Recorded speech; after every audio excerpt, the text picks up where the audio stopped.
The school committee meeting. Sorry, I didn't wait for my cue there. I jumped in. You guys all right? Yes. Okay. They all are right. I don't know if they're ready to go online, but they're all right. I went with it. All right, sorry. We need to go into executive session right away, and then we'll come out for our regular meeting at 7. So do I have a motion to do that? I move Ms. that we go Badger? into executive session for the purpose of discussing the litigation. Thank you. Second it. Roll call? Yes. Yes? Yes. Yes. Unanimous. We'll come back 7 o'clock for our regular meeting. Someone else can read it, and then it's generals. Roll call. We have So, we're gonna dive right into that. Badger, Really? Savory, Well, next meeting I can't be, and Morgan. but the two meetings in May, Meeting. or 2 meetings in April and 1 meeting in May. We gotta find, oh. Did she take pictures? Yeah. Oh, she did, okay. Oh, my God. Thank you. I can't validate my password. What are you talking about? Oh, no. All right. We think we're close enough? Let me, give me a second, Mr. Begley. I need to, Okay. I'm trying to get, meeting is in session. It just, I got to sign in again. Oops. What I meant to say, Mr. Ren, ask her if she has any questions. Just let me know.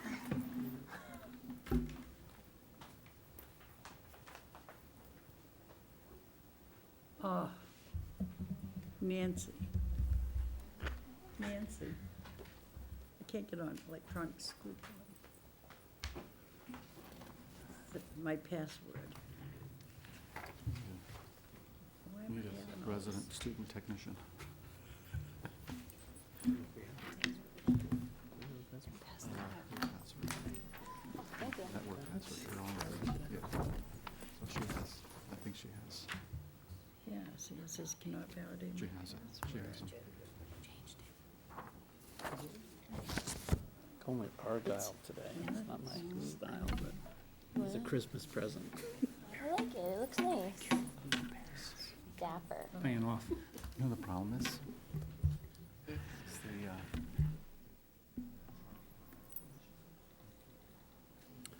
Right? Are you ready? it's all good.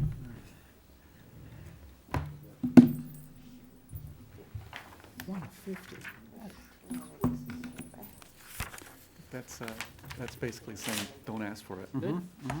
Good. Any luck? Yep. You did it. Ready? What was the problem? There's a space. Thank you for coming to the school committee. Let's start with the Pledge of Allegiance. To the flag of the United States of America and to the republic for which it stands, one nation, under God, indivisible, with liberty and justice for all. You're not giving this. You read about Sorry. 7 words before. I'll go slower. Stop. Just take a breath before you start. Oh, Oh.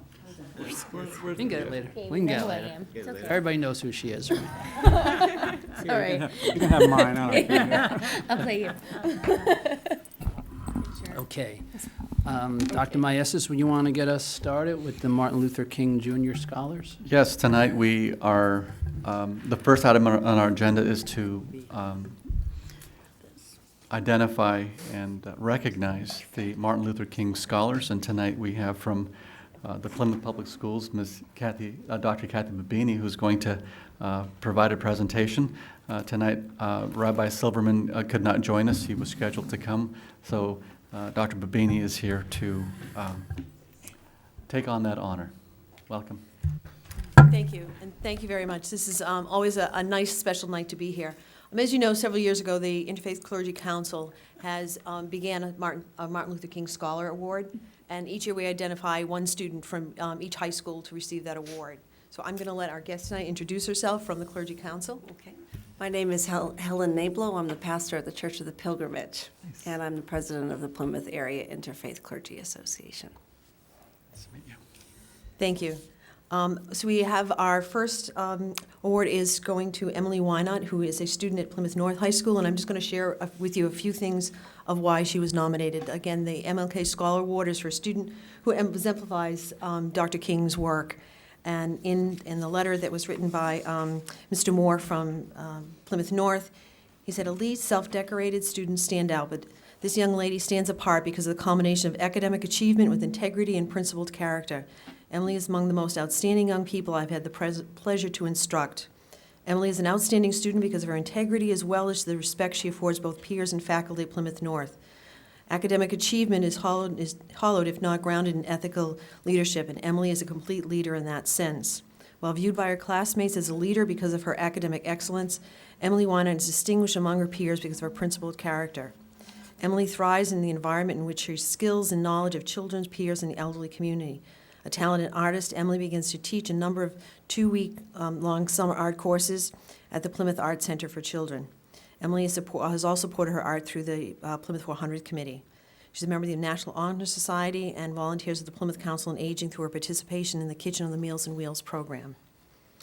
And our second student from Plymouth South is Alyssa Dillon, and her letter written by Mr. Hall says, "Genuine, kind, friendly, and overall excellence." Students are 3 words that describe Alyssa Dillon. Alyssa is a leader by example who continuously does the right thing and sets a high bar. She is more than willing to help her peers and see that they are positive role models to follow. Alyssa is always willing to take on a challenge academically through her time at South High School. She's part of the Honors Advanced Placement classes and has been a profound success. As a student in culinary art, it may be difficult to fit in each class, but she does so. Alyssa has taken the time each year to take on rigorous courses. She's an active member of the softball team and had leadership roles in the Student Volunteer Interact Club. What I consistently continue coming back to is Alyssa is her consistency. She does the right thing and is a consistently polite, friendly, and outgoing person. I see her treat everyone with the same respect and kindness. So I'd like to invite both Emily and Alyssa to come forward.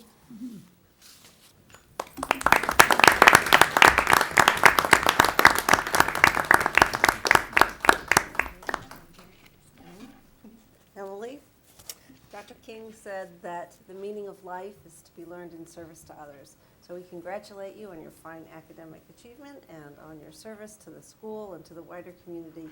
And on behalf of the Plymouth Area Interfaith Clergy Association, wish you all the best in your endeavors. Excellent. Thank you.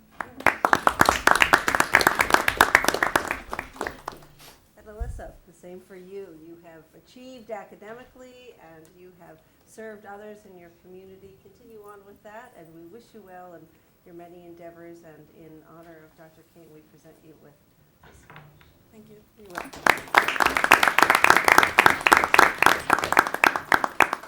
Thank you. Congratulations. Now, at this point, is there anyone in the audience that would like to comment to the school committee? Seeing none, we start with our Plymouth South. Brianna. Many things happening at South, as usual. So, great job by all students and staff involved with the musical this weekend. It was a tremendous performance by all involved, and I'm sure if you went out to see it, you agree. Many winter teams had tourney appearances this year: boys basketball, boys hockey, and girls hockey. The games have been great. Boys hockey and boys basketball have both been eliminated, but girls hockey is still alive. They play at Gallo next Saturday at 8 p.m. Congrats to both boys basketball and wrestling, who are repeat league champions, and to senior basketball player Ryan Morrissey for being the first female 1,000-point scorer at Plymouth South. Math teacher and coach Summer Ivan is the only other 1,000-point scorer in school history. Wednesday of this week is the annual Mr. PSHS competition. It's always a great time. The show starts at 6:30 and admission is $5. Recently, we had our advanced placement breakfast at Plymouth South. Students were rewarded with a student-designed AP t-shirt. We had a Star Wars theme. And in the spring, we will be administering over 500 AP exams at South. Spring Sports Meet the Coaches Night is tomorrow at 7 p.m. at South, and the Healthy Plymouth Job Fair is right after school on Thursday of this week. We hope many students take this great opportunity. The second annual NCAA night for parents of students interested in playing sports beyond high school is March 16th at 6:30 at Plymouth North. Coaches from Divisions 1, 2, and 3 colleges will be in attendance to share information, as well as the guidance department head from South and both athletic directors. The annual Parent Booster Club Dance is Saturday, March 19th at the Pine Hills. This is a great event and it raises money for local scholarships for our student athletes. We want you to save the date. There will be 2 presentations coming regarding drug use and abuse. Chris Herron will be visiting Plymouth South High School April 25th during the school day. And the Drug Story Theater is presenting on Thursday, April 14th at 7 p.m. at Plymouth North. Please put both of these events on your calendar. Our students involved in Skills USA did a great job as usual in being awarded 39 medals. DECA students leave for their next level of competition on Thursday. Student council members will be traveling to Hyannis on Wednesday for their annual MASC state conference. We hope they have a great time and bring valuable knowledge back to share with the rest of the council. And finally, Model United Nations had a great weekend event in New York City this past weekend. Very good. Thank you, Isabel. Good evening. So we recently had our science fair where we had both North and South students. So we'd like to congratulate the following Plymouth North students. In first place, we had Sophia Dong. In second place, Brendan Valerie. In third place, Emily Sonsensi. And in fourth place, Anna Donahue. And they will be competing at the regional science fair, so we wish them good luck. On March 10th, we will have our spring sports sign-up after school, and then on March 14th is Meet the Coaches Night at 6:30 in the Performing Arts Center. On March 14th, we'll also be starting March Madness, which is a week-long dodgeball, trivia, volleyball tournament. And then for athletics, we had our girls' winter track and field team win state championships, and they're the first girls' team in Plymouth North history to win states. So we're very proud of them. We also had a indoor guard and percussion show on February 28th. And Plymouth North dance team placed third at the division in New England Championship, so we're very proud of them. And along with girls hockey combined with Plymouth South, who has their next game on March 12th after winning the first round of playoffs. And we'd also like to congratulate the Plymouth North cheerleading team, who will be competing at championships this weekend. We also recently had the Music Man, which was very good, and it was packed for all performances. And Griffin McNamee was named a National Merit Finalist, so we're proud of his academic achievement. And finally, Samantha Bellinger, a senior, is doing her senior project for promoting a toy drive at the Beth Israel Deaconess Hospital. And she's been collecting a lot of toy donations like coloring books and crayons, so we wish her the best of luck in her project. Very good. All great things. It's great to hear that we're going to hear later about our athletic programs. Great to hear all the sports programs and the performing arts is something to really be proud of. It's really taken off. Yeah. Very good. Thank you. Old business. What I'd like to do is, instead of having a short span of time, I would like to block like 30 minutes in our next meeting to do old business. So we just took a spin through. And I don't want to rush it. So if we could just block off 30 minutes. Does anybody have any updates for old business before I move to new business? I do have some updates, unless you want to hold off to the next meeting. I do have a few to No, report on. no. Okay, make it I shorter always next want to know, next but time. I like to Okay. give you guys more All time. right, so let me walk through a few of these that are complete and in progress. I think the first item on the old business list was the Communities that Care survey, and there were, for quite a while we were tracking that, and it looks like we have completed that. So the Communities that Care survey has been done and reported to the committee. So that is complete. The next item is the local scholarship application process. And if you followed along in the old business notes, You'll notice that we've had a great deal of information there. We do have noted that later in the spring we will have a report that will provide information regarding the status of our scholarships. But this item was really centered around providing more information on the scholarship package for students that are applying for senior scholarships. And that is in place, and students that will be graduating this year will go through that process as they apply for scholarships. But to that end, in the spring, we will have a presentation regarding the condition of some of the scholarships that have been discussed here at the committee. So that will be forthcoming.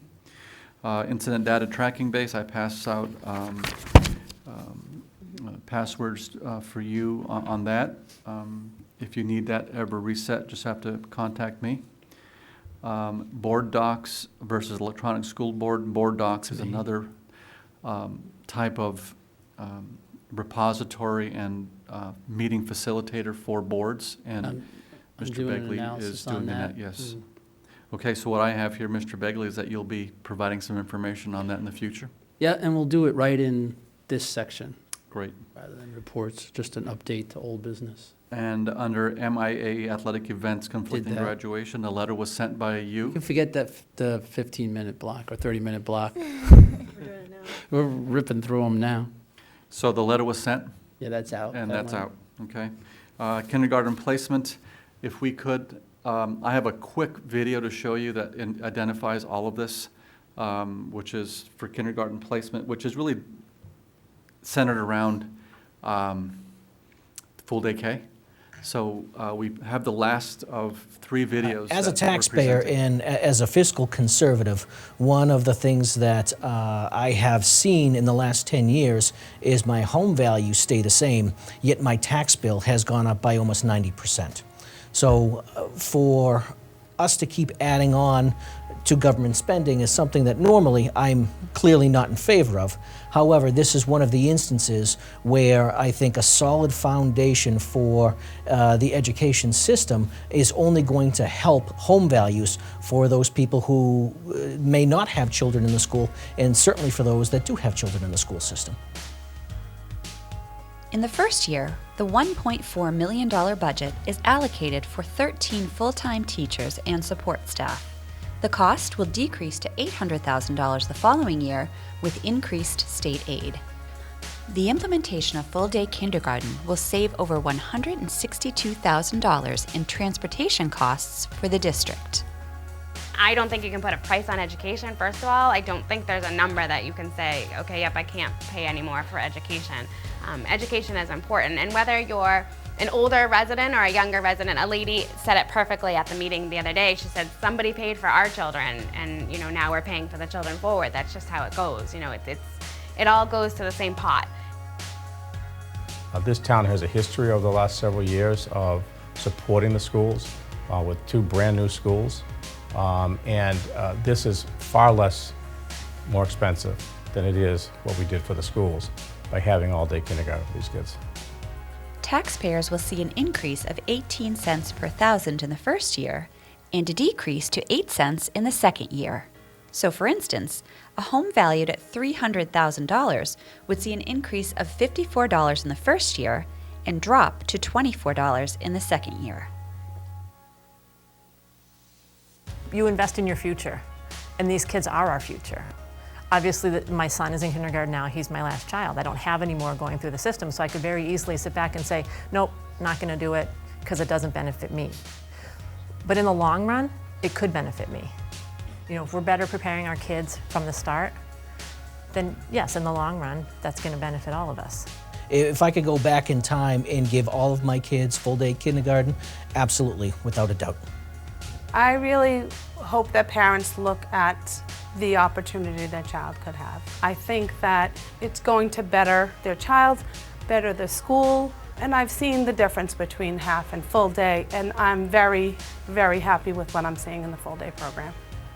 I fully get the tax implications of this, but I don't think you can put a price on children's education.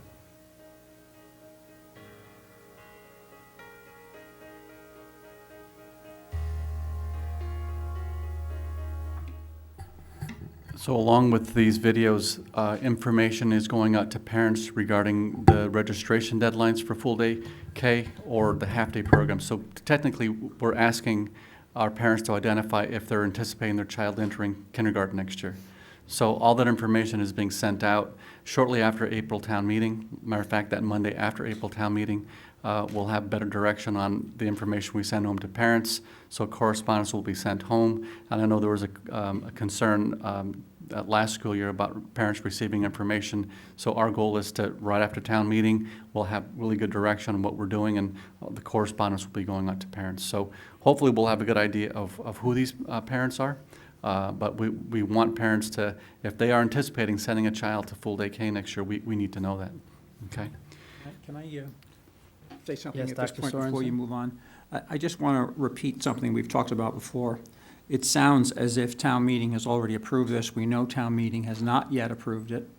And it's very important then for community members to speak to their town meeting representatives to support full-day K when it comes up in early April.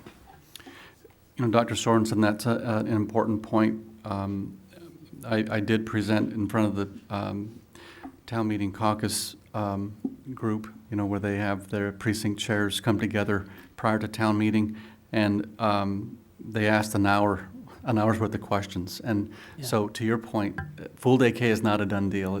People need to, if they really believe in implementing this program, they really need to talk to their town meeting representatives. So it's moving on. School supply list, Dr. Campbell is working on a document that will help streamline that. Hopefully we can get some type of direction on school supply lists that go out to our schools so that parents can actually do that earlier in the summer opposed to the week before school or the week of school, first week of school. Family emergency contact paperwork. Karen Backman is looking at a way to try to resolve this, because of course if you have 3 students in 3 different segments of our school, you have 3 different sets of paperwork. How can we streamline that? So that is being investigated. Committee webpage. I think we've made progress with that, correct? I think the webpage, is the school committee webpage updated? I do know that Mr. Riley is working on something special. Okay, so there's something in the works plan for that. All right, I can't wait to see that. Plymouth North High School traffic was brought up, and we did put speed bumps in. If you have been around North High School in the last couple of months, you notice the speed bumps are gone. Those are removed during the winter months for plowing. They will be reinstalled once we anticipate no more bad weather. Recycling, this is an ongoing discussion. Dr. Gould, myself, Mr. Costin, we're working with the powers that be to look at implementing a recycling model in the district, and we hope within the next 6 months to a year we might have some level of a plan. So that's in the works. Joint school committee, school councils, we do have a meeting planned, and that is moving forward. I know we continue to look at agenda items for that, but we will continue to build that agenda. Subcommittee and liaison assignment conflicts, we thought maybe that would be a topic for the joint school council meetings, so that we could let our school councils know that we would like to be at their meetings and you would like to be at their meetings. So can we try to work on calendars early on so that we can resolve any conflicts ahead of time?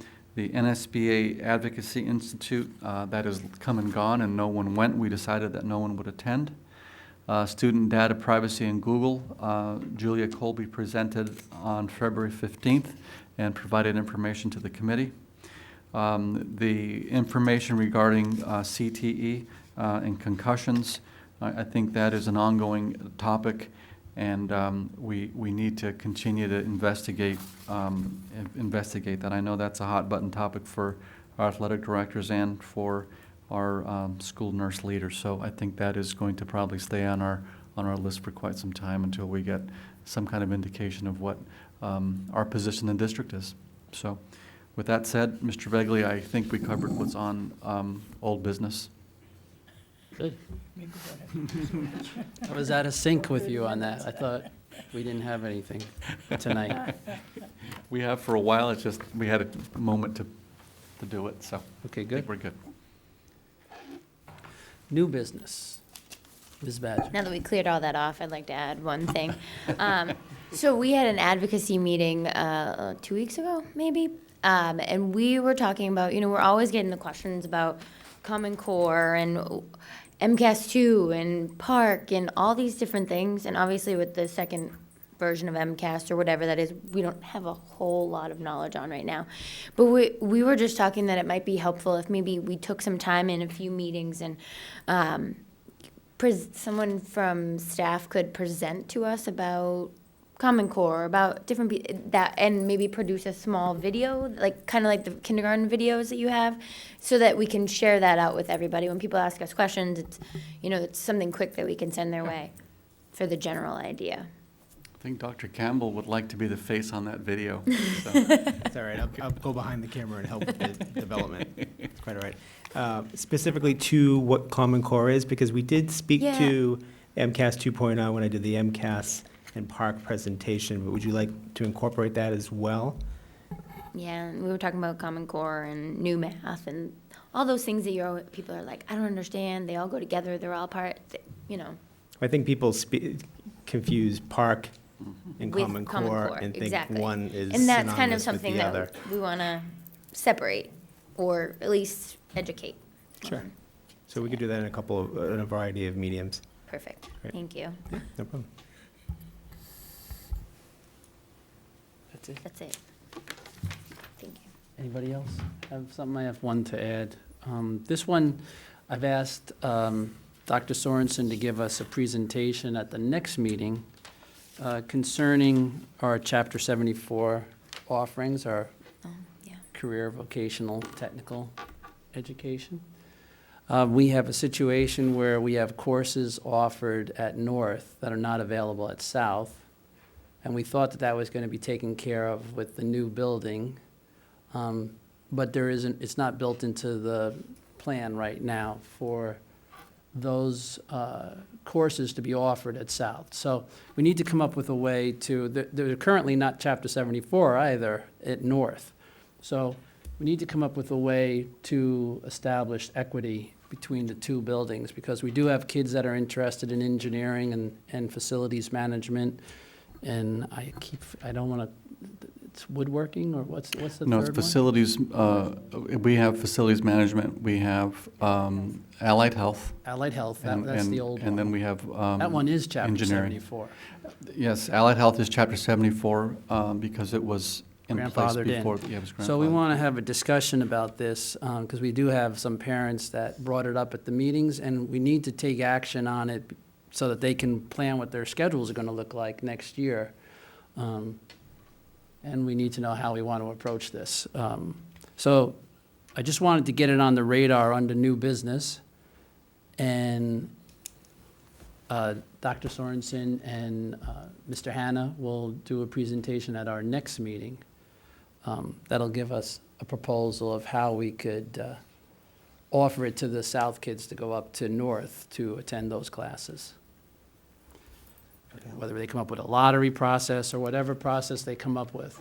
So, okay, so I know there's a lot of credentials around the table, but I'm trying to figure out, is Dr. Sorensen and Jim are going to give the presentation, or? No, you, what did I say? You've been saying Dr. Sorensen. Yeah, you Have I been? I'm sorry. That's okay. Okay, I was wondering. That's all right, yeah. Okay. I knew it would Yeah, get there's fixed way up, too but many I was doctors here All right now. That's, Trying to yeah, figure we're it good. all out. I got Dr. it. Maestas, Yes. I'm sorry. Dr. Maestas and Mr. Hanna, not the other doctors. Sorry about that.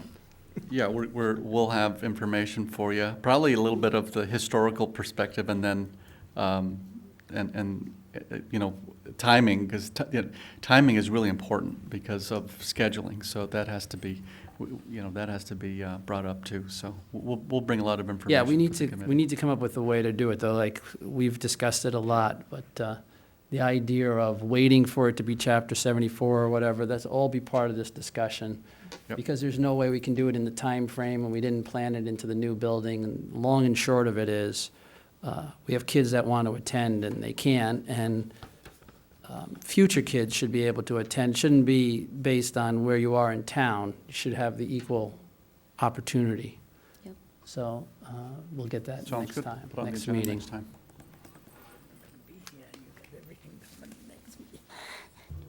We can't plan around your vacation. Sorry. Oh, God. Reports and proposals from the superintendent. Yes, I have a number of things to report on tonight. I know our students did mention the Music Man production, and I know many of you around the table actually attended, and I tell you, that was, I know, wow. That was incredible. I tell you, just for people's recognition, Cam Smith, the male lead, Seventh grade. when he was in sixth grade, Sixth grade. he helped me with our opening day presentation. Yeah, opening day, and then went to Gillette. And I tell you, we went to Gillette Stadium and presented, and he was with me, and another young lady was with me at the time. And I tell you, to see that our students just thrive on that stage, It was powerful. it was amazing. The Yeah. quality was incredible, and my wife and I and my daughter were lucky enough to be sitting sweet seats. We had right in the middle. And anyway, we were around family members of cast members, and they were talking about how several of their children are sophomores. I Yes. mean, they're going to be around for Yeah, a few they'll years, be around. and when you think that they're that, and they had Female like lead lead was a roles, freshman. and if Yeah. they're that good now, can you imagine them when they're seniors and Freshman. everything? It's just, the program's just going to continue to get better and better and better. No, it was great. I couldn't go on the weekends, so they Friday. told me, I went to the dress rehearsal Oh, on nice. Wednesday. Oh, wow. And so that was the first Oh, yes. full dress rehearsal. But it was still, it was Oh, great. But, and we could clap, we were an audience, the two of Oh, us. yeah. So I know there's a lot of people that went and so on, but I just think that the staff, the students, I tell you, the work that went into that, It was amazing. It was phenomenal. unbelievable. The sound, And the so- guys and that so did was the the band. sound and the lights and And the everything, it's musicians. just, Yes. I mean, they sat over on the side and they played that whole score. The whole thing. Yeah, so it was really good. It was incredible, and then I had the opportunity yesterday to go to the Philharmonic and see the Plymouth Children's Choir, and I tell you, there's just something special about seeing all your students up on the stage with the Phil. It was outstanding, outstanding. So a good weekend for our VPA program. Last week I had the opportunity to attend the Finance Committee meeting, and I went along with Allison Reardon to present on capital outlay Article 9 issues. We had some questions regarding the planetarium and the upgrade to the planetarium with the new projection unit and the program there. So I did mention to our administrators on Friday that Allison did a fantastic job presenting a compelling argument on why we needed that upgrade. So that did get voted in favor of moving forward in the capital planning process. So the Finance Committee did support that.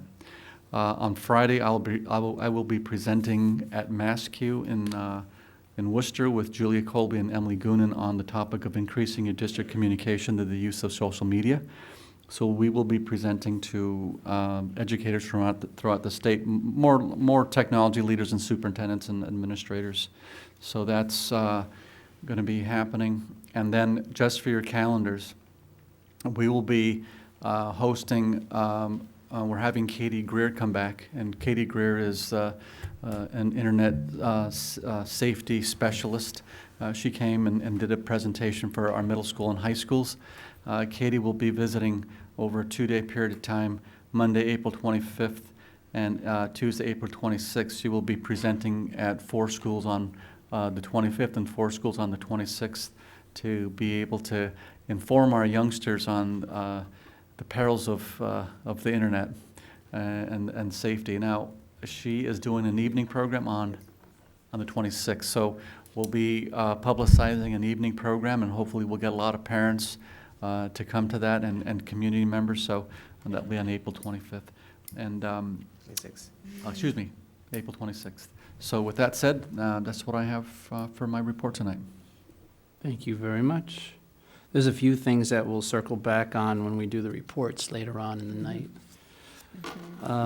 Retirements, Dr. Gould. Thank you, Mr. Begley. We only have one to announce this evening. Nancy Infaselli, the library media specialist at Plymouth South High School, will retire June 20th, last day of school, after 15 years of service.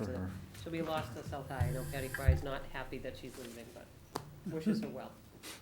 Very good, Ms. Badger. On behalf of the Plymouth School Committee, I'd like to wish Miss Infaselli a happy retirement and thank her for 15 years of service to the district. Very good. And correspondence, we had one, didn't we? Yes, we do. Can you cover that Yep, for Ms. Hunt? Yep. We had one piece of correspondence, a thank you letter from Plymouth South High School art teacher Kathy White to Mr. Richard Begley, acknowledging the generous donation. No relation. No. Sewing machines, fabric, and supplies in support of Mrs. White's effort in sharing the arts of quilt making and fashion design. Mrs. White noted the students' kind reaction to the donation and emphasized the legacy of Mr. Begley's donation in honor of his wife, Louise, that will inspire students to pursue careers in textile design. Very good. Very good, thank you. Now we have our first presentation, the Harvard University Reebok Box Program. Yes, tonight I have two guests that are here tonight.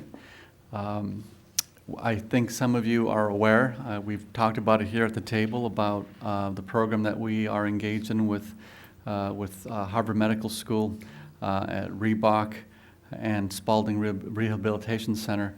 And tonight we have Dr. Stephanie Peabody and Dr. Rachel Pojednik. They are here tonight to talk about the results of our kiddos that are very involved in the morning workout program, and kind of give you baseline information on the testing that we did early on with students that are involved in the program. And I actually had the opportunity to meet with them earlier tonight over at Beth Israel, talking about what the next phase of research may be as we engage in this work. So at that, I'll turn it over to Stephanie, and then Stephanie, you can begin the presentation. I know we're waiting for this to pull up here, so. Thank you. Thank you all for having us. First, I thought what we could do is start with just a little bit of the background. I would first like to say thank you on behalf of the entire Plymouth community for really wrapping your arms around this initiative to increase health and well-being on behalf of your students, and to accept the opportunity to collaborate.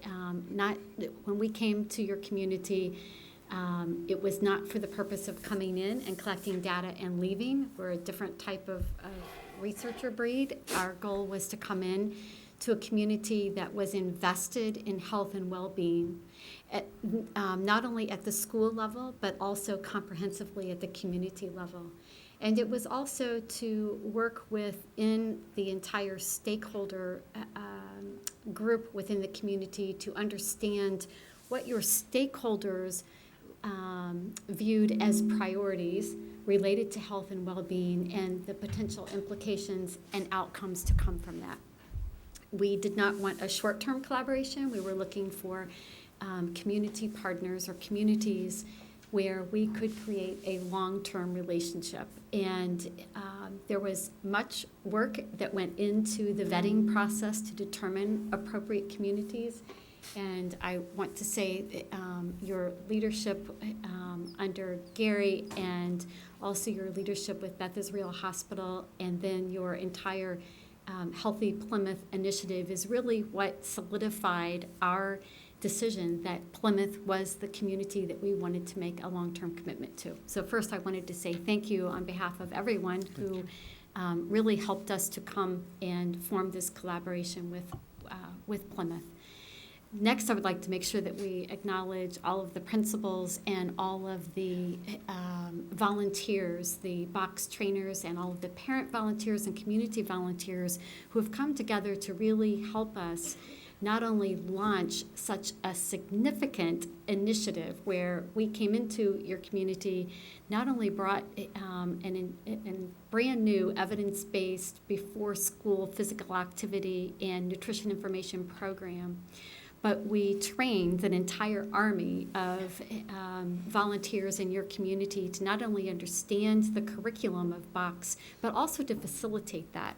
And then in addition, what your army of volunteers did was to recruit within each of your elementary schools a cohort of Box participants, so what we call Box naive, meaning that these were kiddos who had never been a part of a before-school physical activity program, and then also a matched control group, which is not easy. And then after recruiting that, they worked with us to move through an entire, have committed to move through with an entire pilot project, which is a year-long initiative, where we, at the beginning of the year, we collected baseline information, which we're going to share with you this evening, on all of the kiddos who are participating in Box, as well as the cohort of control kiddos. We then are following those groups of individuals across the course of the year after 2 sessions of Box, and we'll be back in the spring to look at the post-intervention results of the 2 groups. So first, my thank you and just our humble appreciation for all that your community has done to welcome us into your community and to create this collaboration.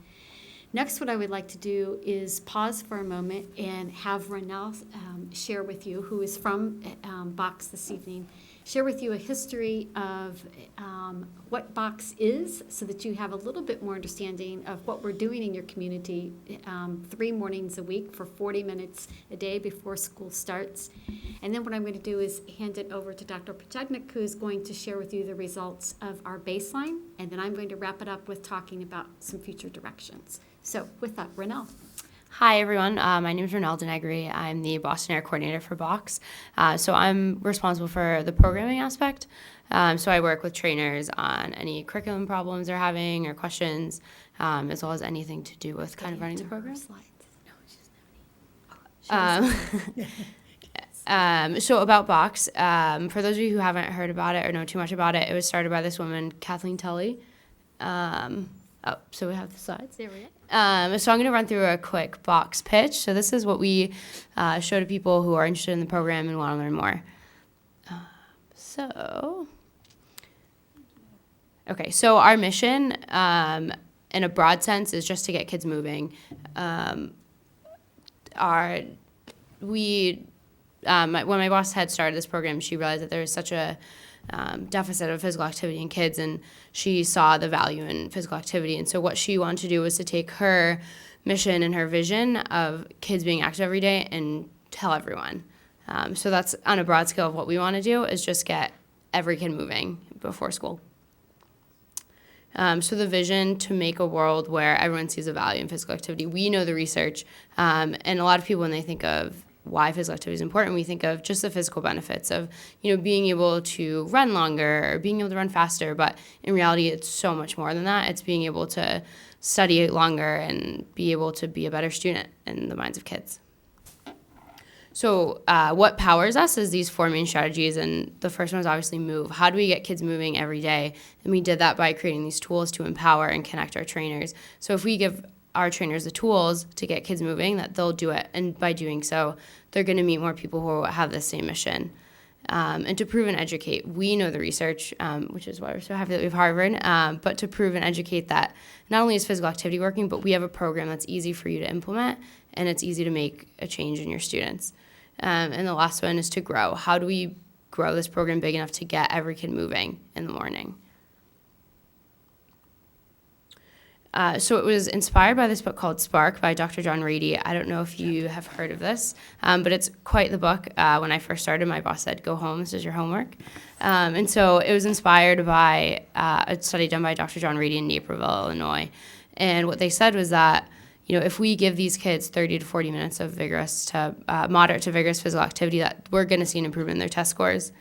And they did. And so there are three main takeaways from the book. The first one being that Miracle-Gro, or that exercise is Miracle-Gro for the brain. And as you can tell on the two pictures, the first one, the brain is your child's brain without physical activity and your child's brain with physical activity. And because of that, you can tell that this is one of the single most powerful tools that we have to optimize the function of our brains.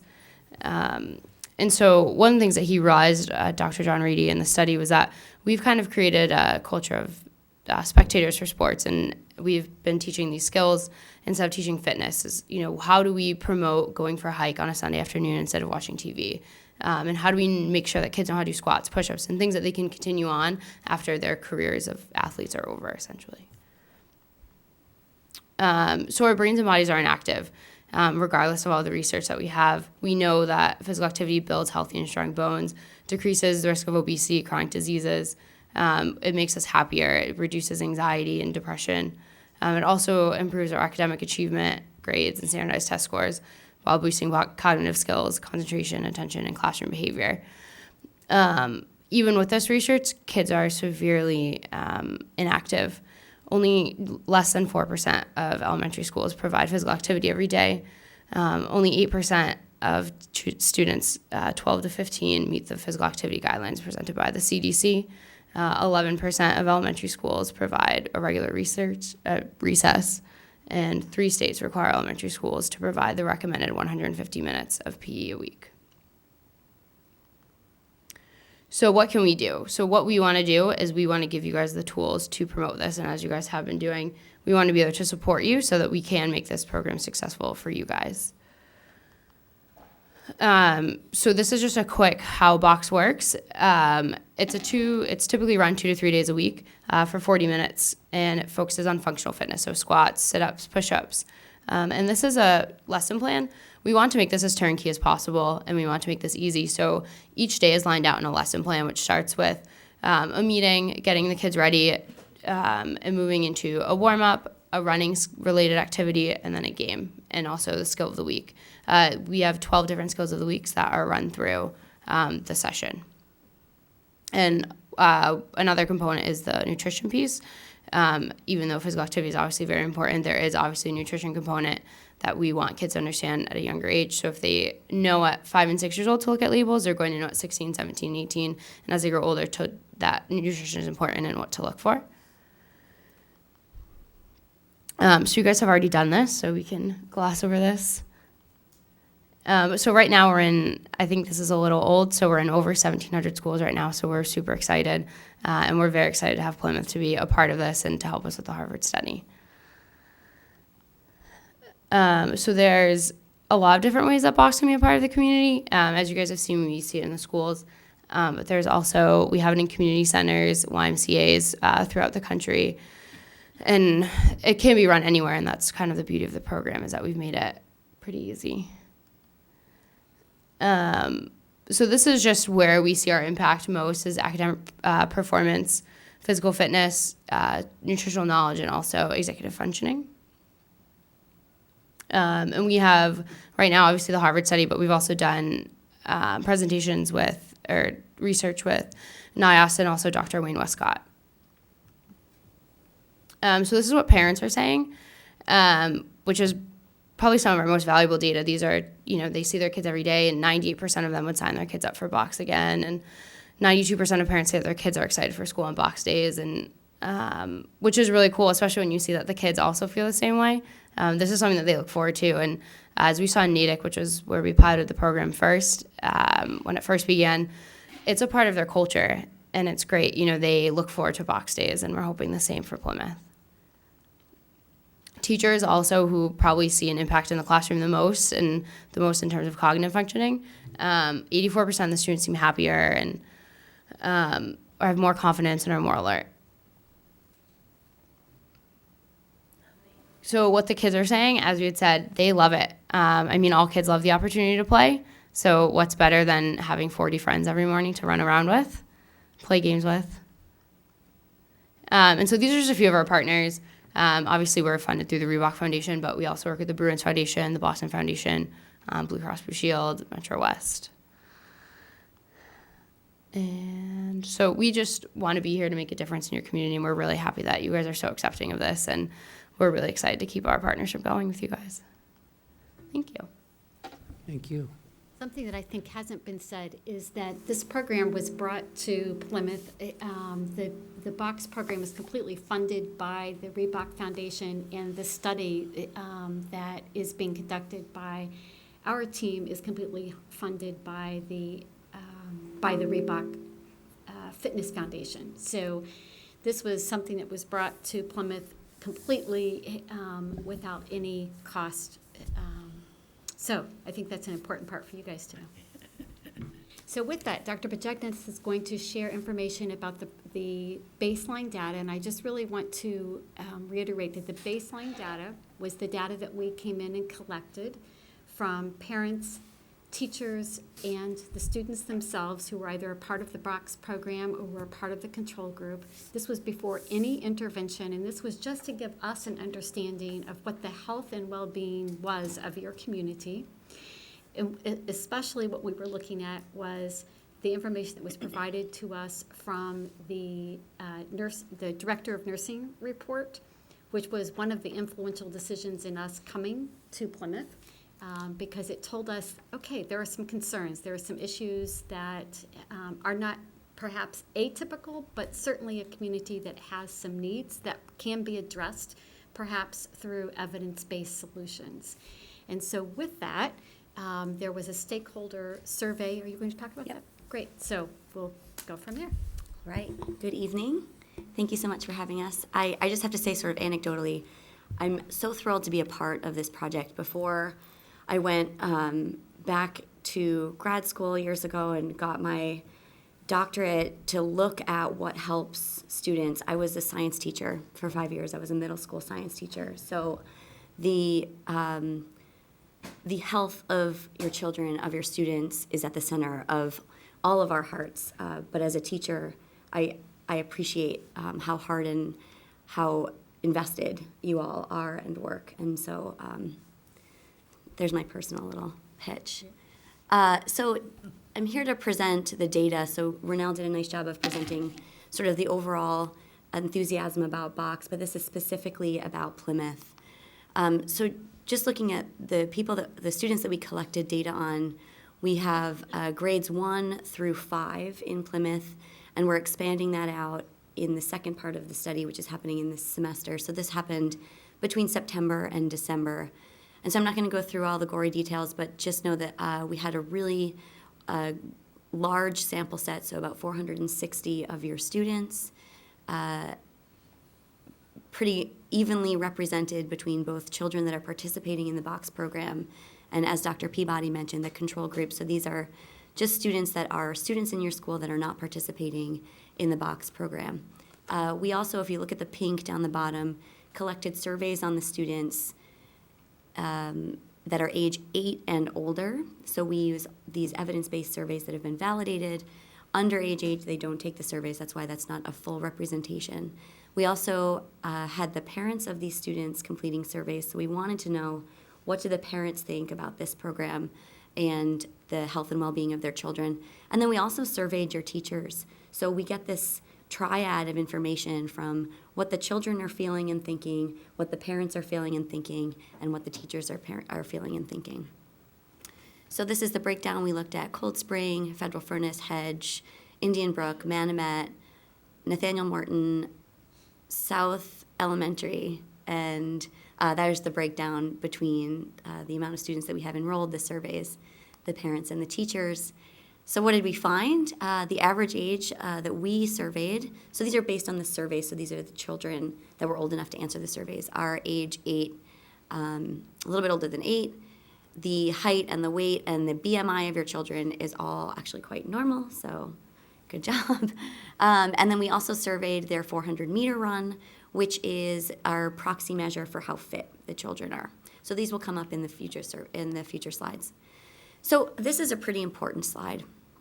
So before we came to the community, we gathered a large group of stakeholders from the community and asked them, what is important to you and to your children if we were to come in to institute some sort of intervention program? What do you want to know about your kids, and what do you think would be most beneficial for it to affect? And I think it's really important to look at rankings 1 through 4. Nobody cared, well, they eventually cared, number 5, but the first 4 items have nothing to do with physical fitness. So we're looking at psychological stress, self-efficacy, how much do these children believe that they can accomplish their goals, improved resilience, decreasing bullying, and then the number 5 one was fitness. But then we moved right back into depressive symptoms and increasing pro-social behavior and peer relationships. So of the top 10, only 2 have anything to do with fitness and an increasing activity. We know that's important, but we know that the reason that your community wants to see this type of program is to see their children thrive. So if we look at these items that were so important, we broke down the items that were most important to your community. And I'm not going to break it down specifically by group, but just to know that Plymouth is within the national norms of all of these items. So that's really important, right? So you're starting from a pretty from a pretty good standpoint. And if you look at some of them are a little bit higher or a little bit lower, one thing that I would just say is to look at the number that's in the parentheses there. That's the standard deviation. So you're within the standard deviation of the norms for the national norms. So the bottom line is Plymouth children overall are doing really well. And that's the breakdown there by school. You'll have this presentation, so you can break it down by school. And then we wanted to know, do the parents and children agree? And so before I go to the next slide, you should know that parents and children never agree about anything. So it was not shocking to see that many of the students and the parents don't agree. However, the important things to notice are that when a child was in trouble, the parents recognized it. So there is a pretty consistent relationship between parents and children acknowledging stress or anxiety or having low life satisfaction. So the red flags your parents are picking up on. So that's really great.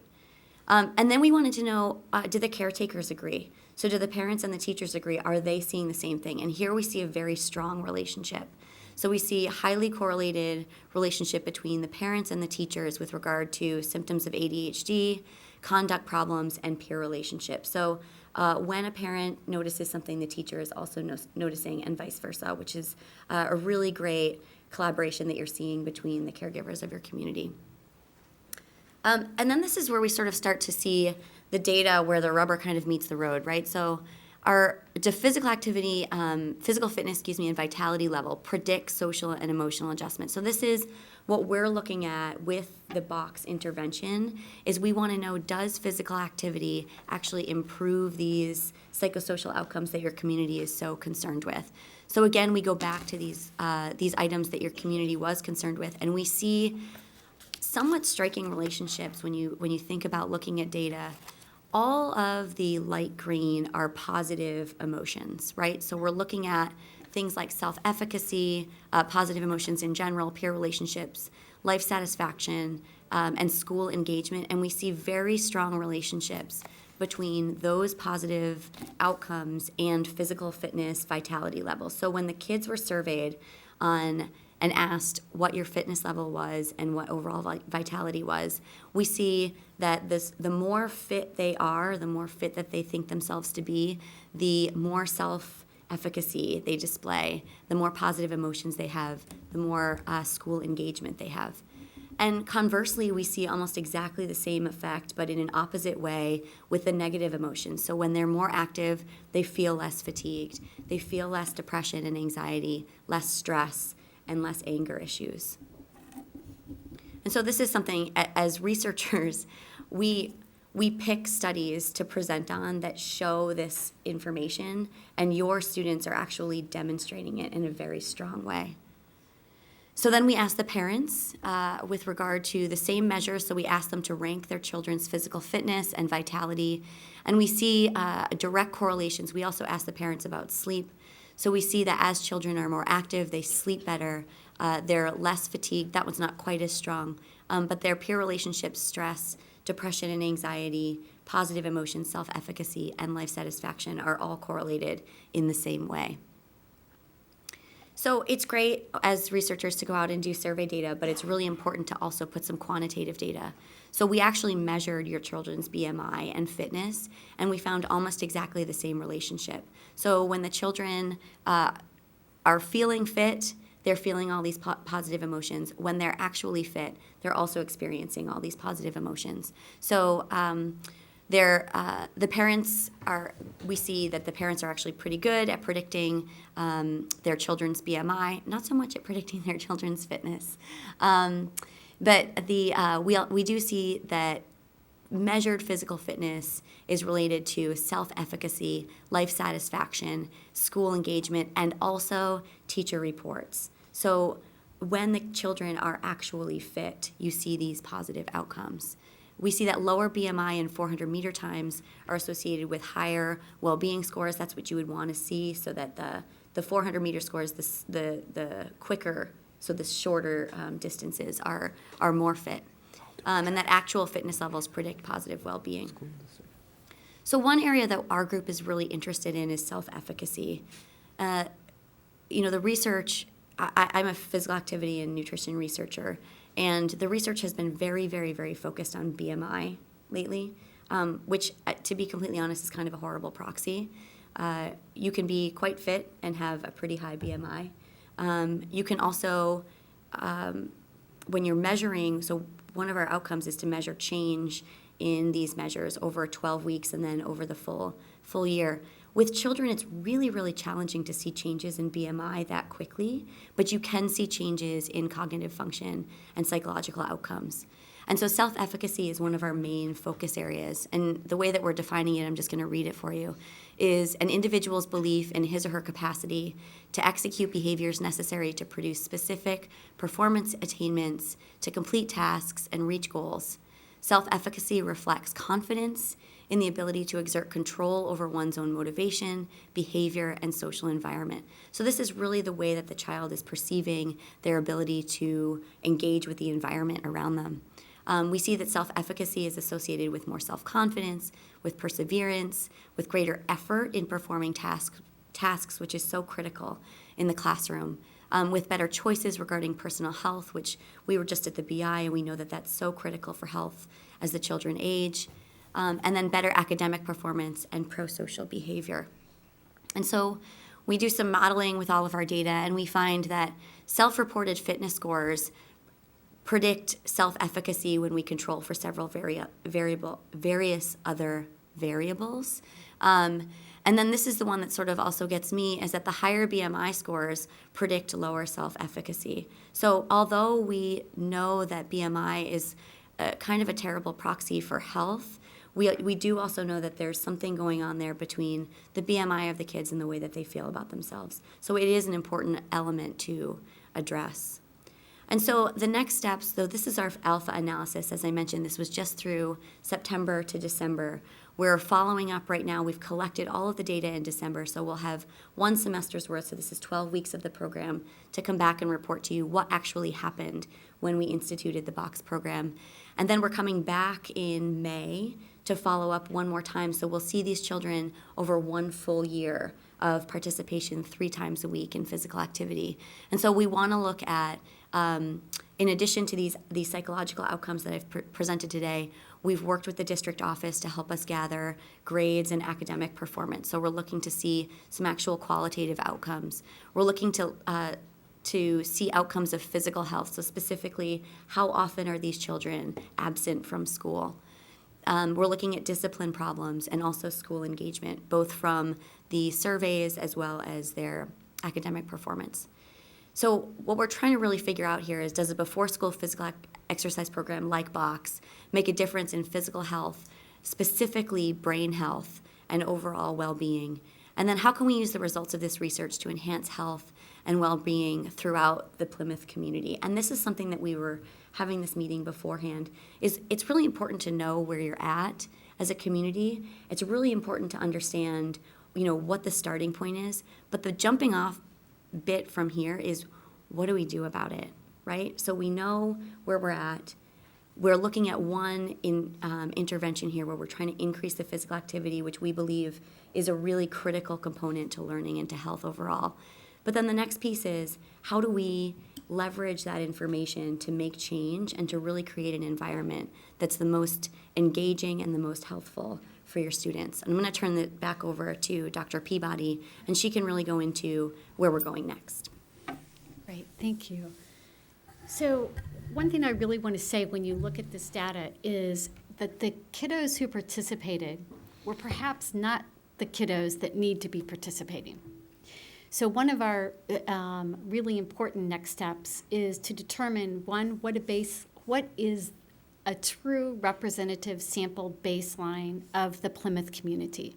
So the kiddos who participated were the kiddos who could get there, and the parents who were already, in most of the situations, parents who were invested in health and well-being and had a level of understanding and appreciation. The same with our control group. It was a great place to start. But what we definitely need to be able to do is to expand that baseline and really get a true representation. Because what we see when we're in the schools and what we see in the data that is being reported based on some really rigorous analysis of the factors, of the data that was collected, and what we see, for example, in a very comprehensive nurse report of what happened in last academic year, there's some disconnects. So we need to be able to connect those dots. And then what we are able to do is really suggest what our needs are, what our strengths are as a community, and what our needs are. Our effort is to be able to bring evidence-based programs and solutions to your community on an ongoing basis. We started with Box, one, because it is an evidence-based program. And two, we know that physical activity is certainly a need when you look at the reduction of the amount of time that kiddos have engagement in physical activity versus what we know standard needs are to optimize development, to optimize learning, to optimize health and well-being. So we know that physical activity is a great place to start and can't hurt anyone, but it can only optimize a comprehensive set of variables for those who are participating. So we knew that. But now we need to know what else. So what we're doing congruent to this process is, one, devising a plan so that we can get a representative sample of the baseline of your community. And not only just through 5th grade, but through those all-important middle school and high school years as well. The next is to be able then to use that analysis to determine what our gaps are, what our needs are from a health and well-being perspective, and to identify evidence-based programs that we can bring to your community and test and determine what works, so that, as Dr. Patriot was saying, that in a systemic and sustainable way, we can improve the health and well-being outcomes, the health and well-being, and therefore the outcomes that are associated with that for your community. So in terms of phase 2, it's not only capturing a more representative baseline of your community, it's also the opportunity to follow longitudinally the kiddos that we've already started observing. Because as Rachel was saying, that what we anticipate will be most sensitive to change over the course of 2 12-week periods are growth in actual growth in the gray matter and white matter of the brain, specifically in areas of the brain, the prefrontal cortex and the hippocampus that are really sensitive to physical activity. And so we anticipate that we will see changes in those functions. We also anticipate that we will see changes in functions of fitness. The other areas that we anticipate seeing changes in are probably going to be trends, meaning that it looks like physical activity has the ability to impact these other variables. And then we really begin to focus in on what we're going to study from a physical activity perspective. Phase 2 also has to do then with the representative sample, following the kiddos we're already watching longitudinally, but then building a model for sustainability so that when we bring these evidence-based programs to your community and we find out that they work or not, or how to modify them so that they will for your community, they can stay. With that, Gary, anything else that? Well, I think when you take a look at this summer when we were talking about this and seeing where we are right now, I think it's encouraging to see that everything that we planned is actually working. And the participation of the students, the volunteers that have helped, the parents, the teachers that actually have come before school to help and get this off the ground, I think that's an incredible amount of work. As we're looking at the data, and I've seen it a couple times now, I can't help but thinking, it looks like we are really identifying students that seem to be along a continuum. That they're invested, their parents seem to be invested, there's progress that's being made. The concern that I have is, like you mentioned, we're not really identifying the true complexion of our school district. And I know when we take a look at our nurse visits, and I know we talked about that earlier tonight, we have about 85,000 nurse visits a year to our nurse health offices. I could almost, I'm not going to guarantee it, but I can guess that a lot of the students that are in this program aren't visiting the nurse. Right. So I think for us, I think one of the things that struck me when Rachel was talking tonight is, she's talking about, this isn't about coming and doing a research study. This is coming and identifying what the needs are of a community, designing programs and implementing programs so that we can actually help the conditions of our community. Yes. So I think the question that I have, and I know that that's something that we have to struggle with here, is what are those pieces that are going to help our community to become healthier? So I think I'm somewhat interested in taking a look at what can we do to, every single principal that comes up in front of us and presents, they talk about the conditions of their buildings, and they're talking about social, emotional, mental health issues that they deal with all the time. I know that there's an underlying issue here that we really can't get our hands on, and I know maybe there's another way to identify those pieces. So I know that we're identifying that our typical cohort of child seems to be doing okay, but I think from my perspective, looking at the data is like, how do we get to that higher up on a tree fruit, So, and I know that's something that we can probably talk about down the road. Very good. Anybody have any questions? There's a lot of information. Thank you. Yes, Dr. Sorensen. I can make one comment about the feasibility of the program, because I have the responsibility of driving a fifth grader to school in the morning. And I also drive him for chorus. And I notice his mood on Bach days versus chorus days. Thank you. And they're different, and it really is different. Yeah, it's different. And I might also add that he reminds me the day before, make sure tomorrow morning, we're out on time, and he's down there in the car and ready to go. So I don't know whether he plays 2 sports and he's very active, so he may be in the control group, but that's irrelevant. He's excited about it. It's a good experience. And when you talk about physical activity and being excited and a good experience, what better combination can you have?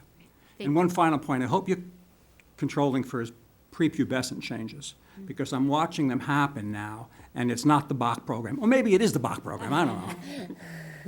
Thank you. So one thing that I would just say about that is that is not an uncommon, I'm sure, Renelle, you hear this all the time, is that the kids that are in the Box program are so enthusiastic about it, and having you as a committee member and as a voice and really engaging, part of, as we come in and work with the community, engaging the school committee, engaging the Board of Selectmen to both, as the children start to, gain enthusiasm from the bottom up, that this message comes from the top down too, and we're really excited for the potential to work with you all as we move forward.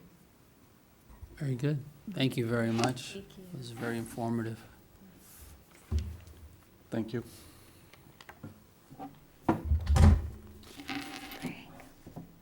Thank you. I was just going to introduce the next speakers, but I have a request for a break first. Who makes these requests? I want to know. It's over here. This one was me. I'll claim this one. Sometimes it's me, but. 5 minutes. Sometimes it's Kim.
We didn't have a building committee. If you need anything.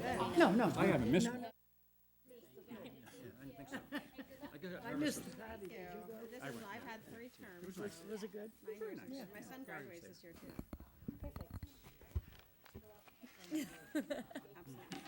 What do we weigh this whole? I graduate too.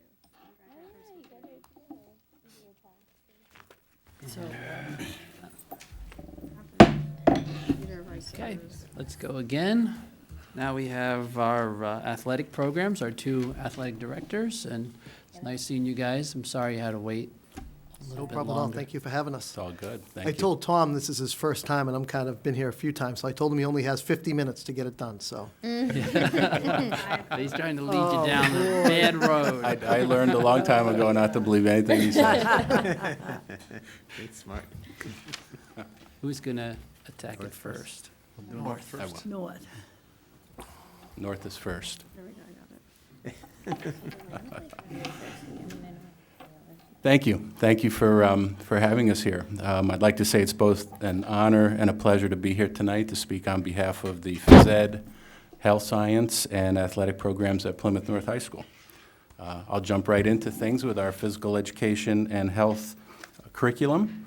With regard to our health curriculum, it's basically designed to promote healthful living. The focus is on mental, emotional, social, and physical well-being, and we focus on decision-making, goal-setting, stress management, nutrition, substance abuse, and human sexuality. In an effort to bridge the gap between our middle school and our high school, we developed a health survey that we very recently developed it. It actually is going out this week. But basically it gives our teachers at Plymouth North an idea of what experience the 8th grade student has with health, how many classes they've taken, what they've learned, what they enjoy learning about, what their concerns are, and so on. So that should be a very beneficial tool. As far as literacy, we do incorporate reading and writing into all of our phys ed and health programs. Naturally health, but in phys ed, we require our students to take a comprehensive written exam at the conclusion of every unit. As far as our DDMs, our district-determined measurements, we do follow them very closely.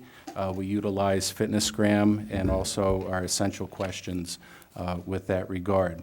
And at the high school, Fridays are fun Fridays, and our teachers do have a good time with their students, play competitive games, relay races, that type of thing. So we kind of keep it fun. What Dr. Sorensen mentioned earlier about his your grandchild you were talking about. I mean, it's all about enjoying what you're doing and being enthusiastic and wanting to be involved, and that's what we hope for in our physical education classes with our students.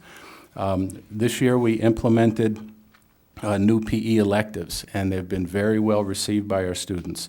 Our 9th and 10th graders, they have 2 classes as electives. One is an introduction to fitness, where they learn about using the fitness center, the equipment, and so on. And our world sports class, where our students learn about different sports around the world.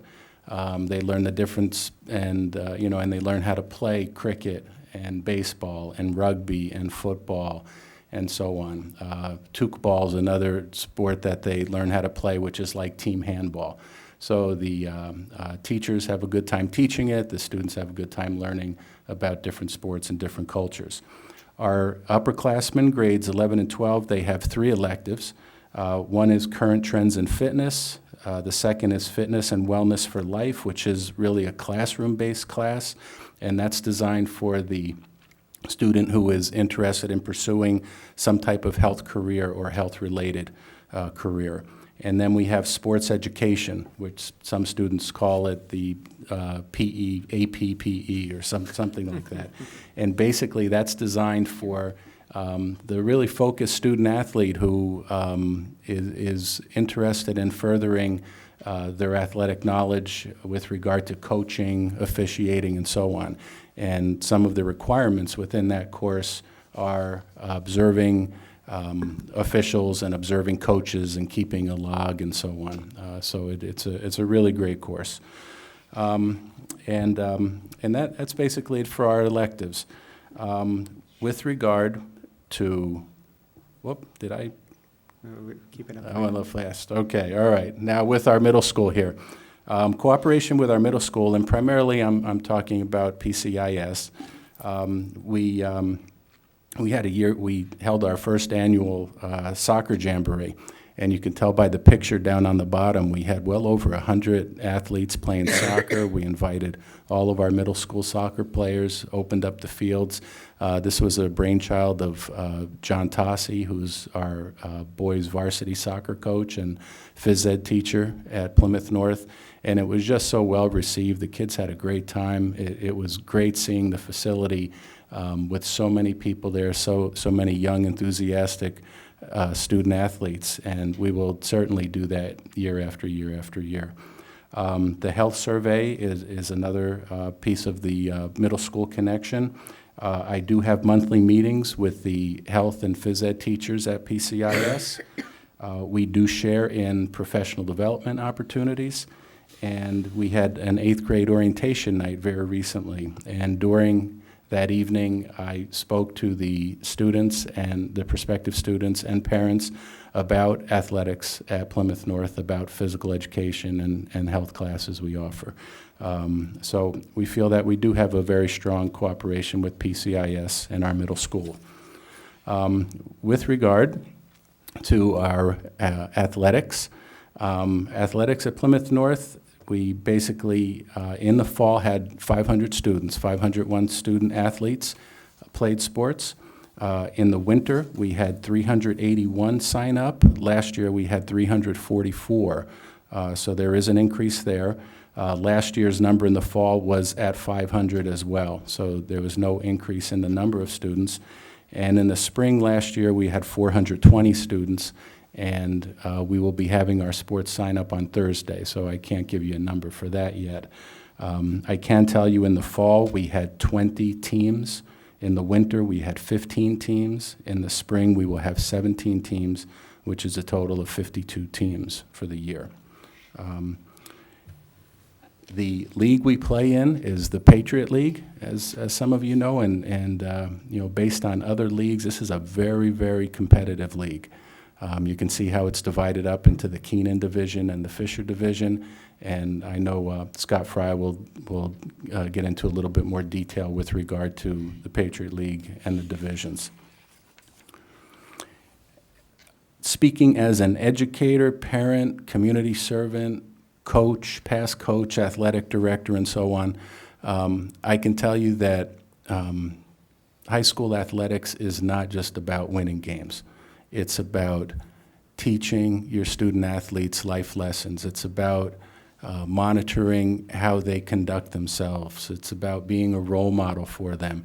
And I have to say that I'm so proud of our fall teams that received unanimously the Patriot League Sportsmanship Awards. Every year, the Patriot League ADs and coaches get together and they vote on recipients for that award. And our girls soccer, coached by Dennis Azevedo, our boys soccer, coached by John Tossi, and our volleyball teams, coached by Jane Burt, all received the Sportsmanship Award. So I'm very proud of that, and I will highlight Sportsmanship Awards just as much as Championship Awards, because it means that much to me, and it means that much to our school and to our principal.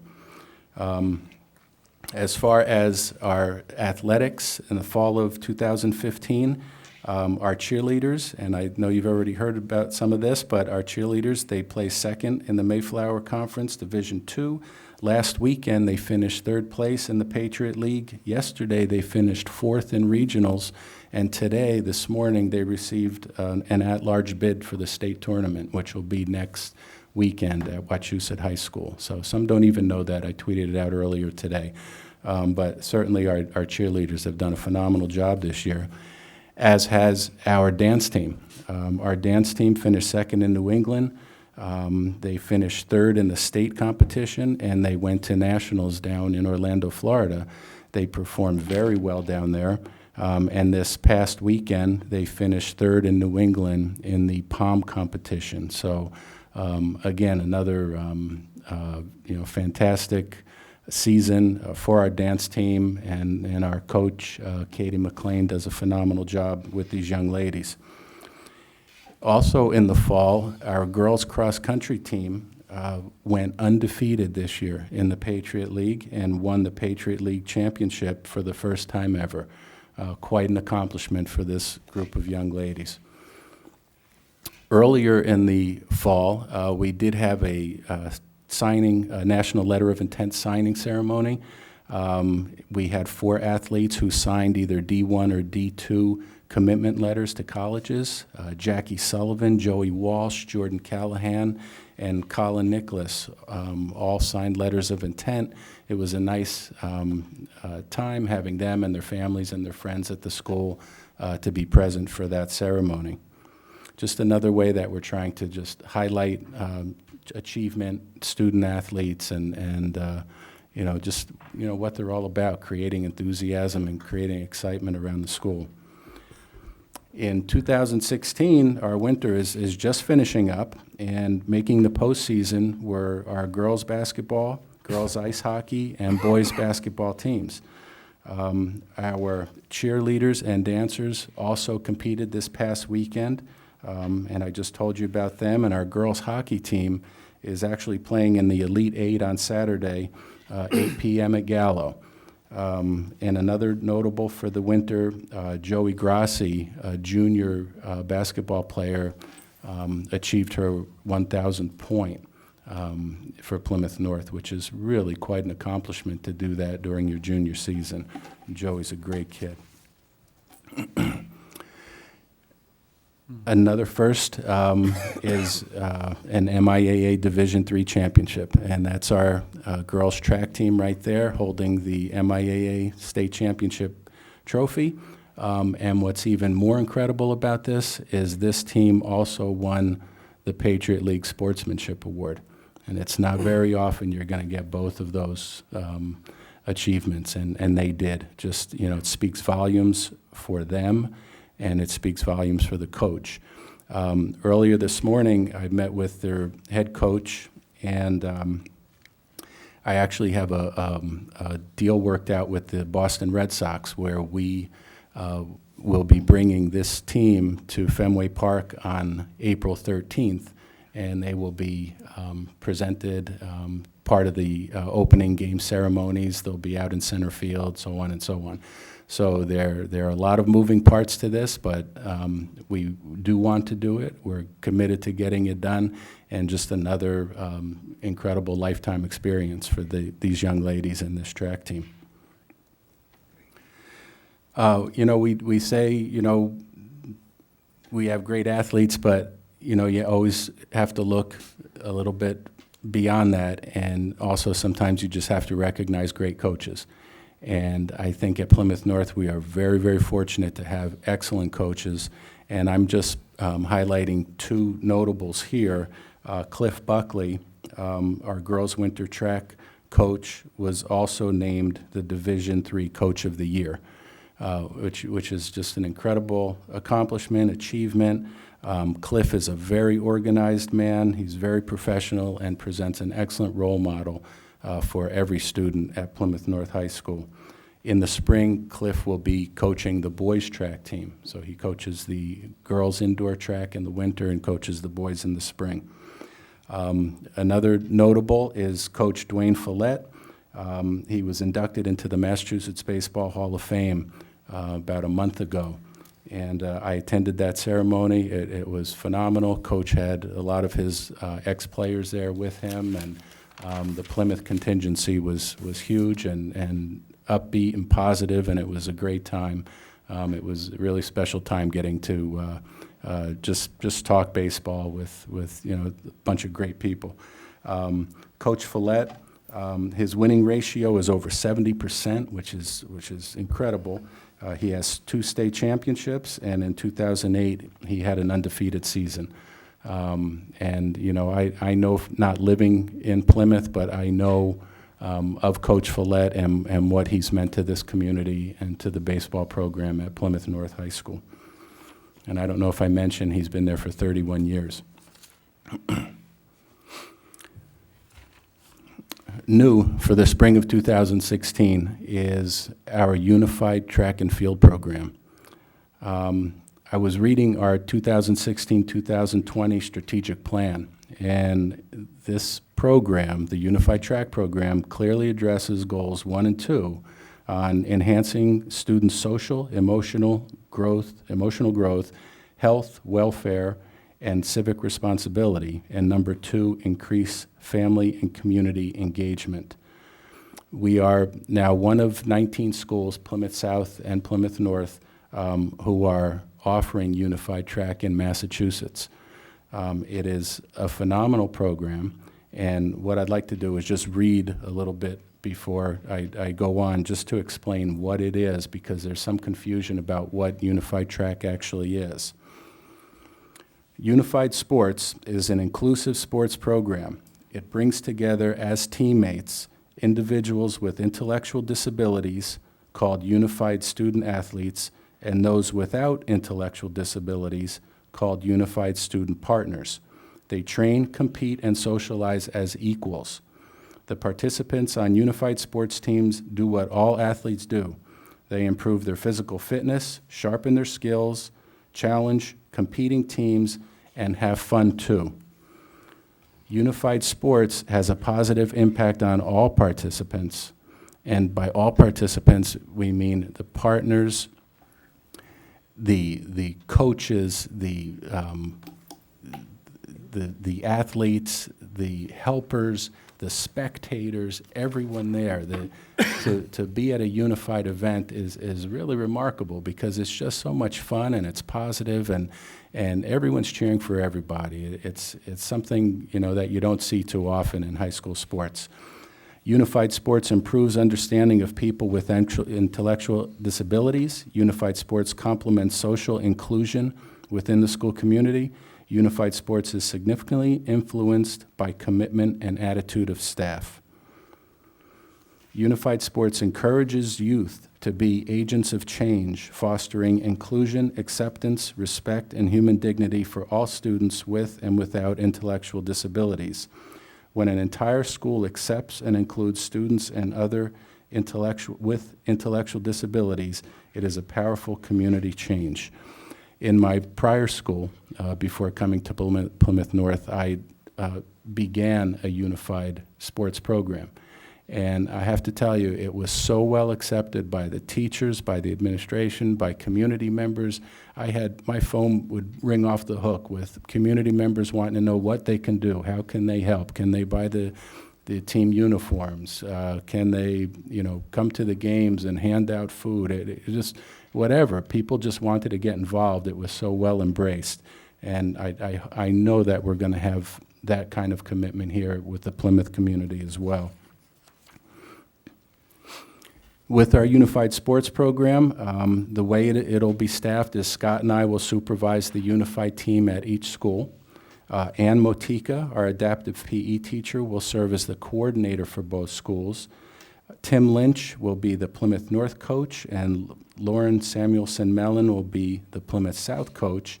And Kathy Schramm at Plymouth North has been very helpful to me to being the partner liaison at Plymouth North. Tomorrow during K-Block, I'll be meeting with any student or faculty interested in learning more about Unified Track and what it's all about and how they can be involved in the program. With our Unified Track program, basically in a nutshell, it's practices begin on Mondays and Wednesdays on April 4th. That's when the season will begin. We will have 3 qualifying meets. The first one at Carver, the second one at Brockton, the third we will host at Plymouth North. It's on May 13th. I don't have any athletic games scheduled on that day, and I'm expecting a huge turnout of fans. And then on May 17th is the sectional championship at Sharon High School, and on May 24th is the state championship at Fitchburg State University. So that's it in a nutshell, and And you will hear more and learn more about our unified program as we progress. At Somerset Berkeley, where I was last year, we took it one step further and started a unified basketball program in the fall. So this fall, I started the year at Somerset before I came to Plymouth North to fulfill my obligation. And we started the basketball program. It was phenomenal. The kids had a blast. The community loved every second of it. And we will be doing that in Plymouth next fall as well. Okay. Meet the Coaches Night. On March 14th, we'll be having our spring Meet the Coaches Night. We will be using Meet the Coaches Nights a little differently now at Plymouth North, and we use it as somewhat of a means of closing out one season and then leaping into the next. And by that I mean we'll be highlighting accomplishments of the winter season. We have a couple banners to raise. We'll be recognizing our winter captains, all-stars. We'll be handing out any winter awards. We'll introduce our Boosters Club and have them appeal to parents for assistance. We would like one team liaison, and we'll have the Boosters Club talk about that. We'll introduce our spring coaches. We'll have breakout sessions as usual with the coaches talking to the parents, passing out information and so on with regard to team policies, school policies, so on and so on. So that's how our Meet the Coaches will go from this point forward. We always preach to our students and our student athletes about leadership, but you know we need to do something to back that up. And Scott and I have we've spent some time on this on how we can engage our student athletes to actually be leaders. You could you choose captains and all of a sudden they're a leader, but no one's ever taught them to be a leader, or they don't have experience with that. Well, we're trying to do something about that. And we're giving them opportunities to be leaders through the Unified Sports Program, through their community service. Every athletic team has a community service requirement. We send our athletes to MIAA conferences, the Gillette Sportsmanship Summit, picture there of Plymouth North and South athletes, the National Girls and Women's Sports Day, and we also had some entries into the MIAA Sportsmanship essay, and Plymouth North student Cam Drew actually won an honorable mention in that. Other ways that we can develop our student leaders, we have our captain's lunches every season at Plymouth South. Here's a picture of one of them, Plymouth South Culinary Arts Program. They always put on a great lunch for us. We have guest speakers come in and talk to our captains about athletics and leadership and so on. Just another thing that North and South do together to benefit our athletes. We always recognize our student athletes of the week.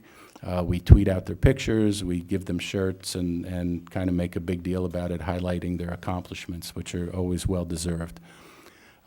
Just something else that we do to support our students is we have a strength and conditioning program, not just for student athletes, but everyone is welcome. We have coverage in our fitness center, and this also runs into the summer as well, and it is supported by our Booster Club. Goal number 2 of our strategic plan, Objective 2.2, embrace social media use for communication with parents and the community at large. And I think we do a great job of that with our Twitter. Everything is up there. If you don't follow us or you haven't seen our Twitter page, please go to and take a look. We highlight all scores and updates. It's where we do our athletic announcements. I put pictures up there of games. I did all of the senior night pictures of students and their families and so on. I put it all up there, and we try our best to highlight our athletic programs.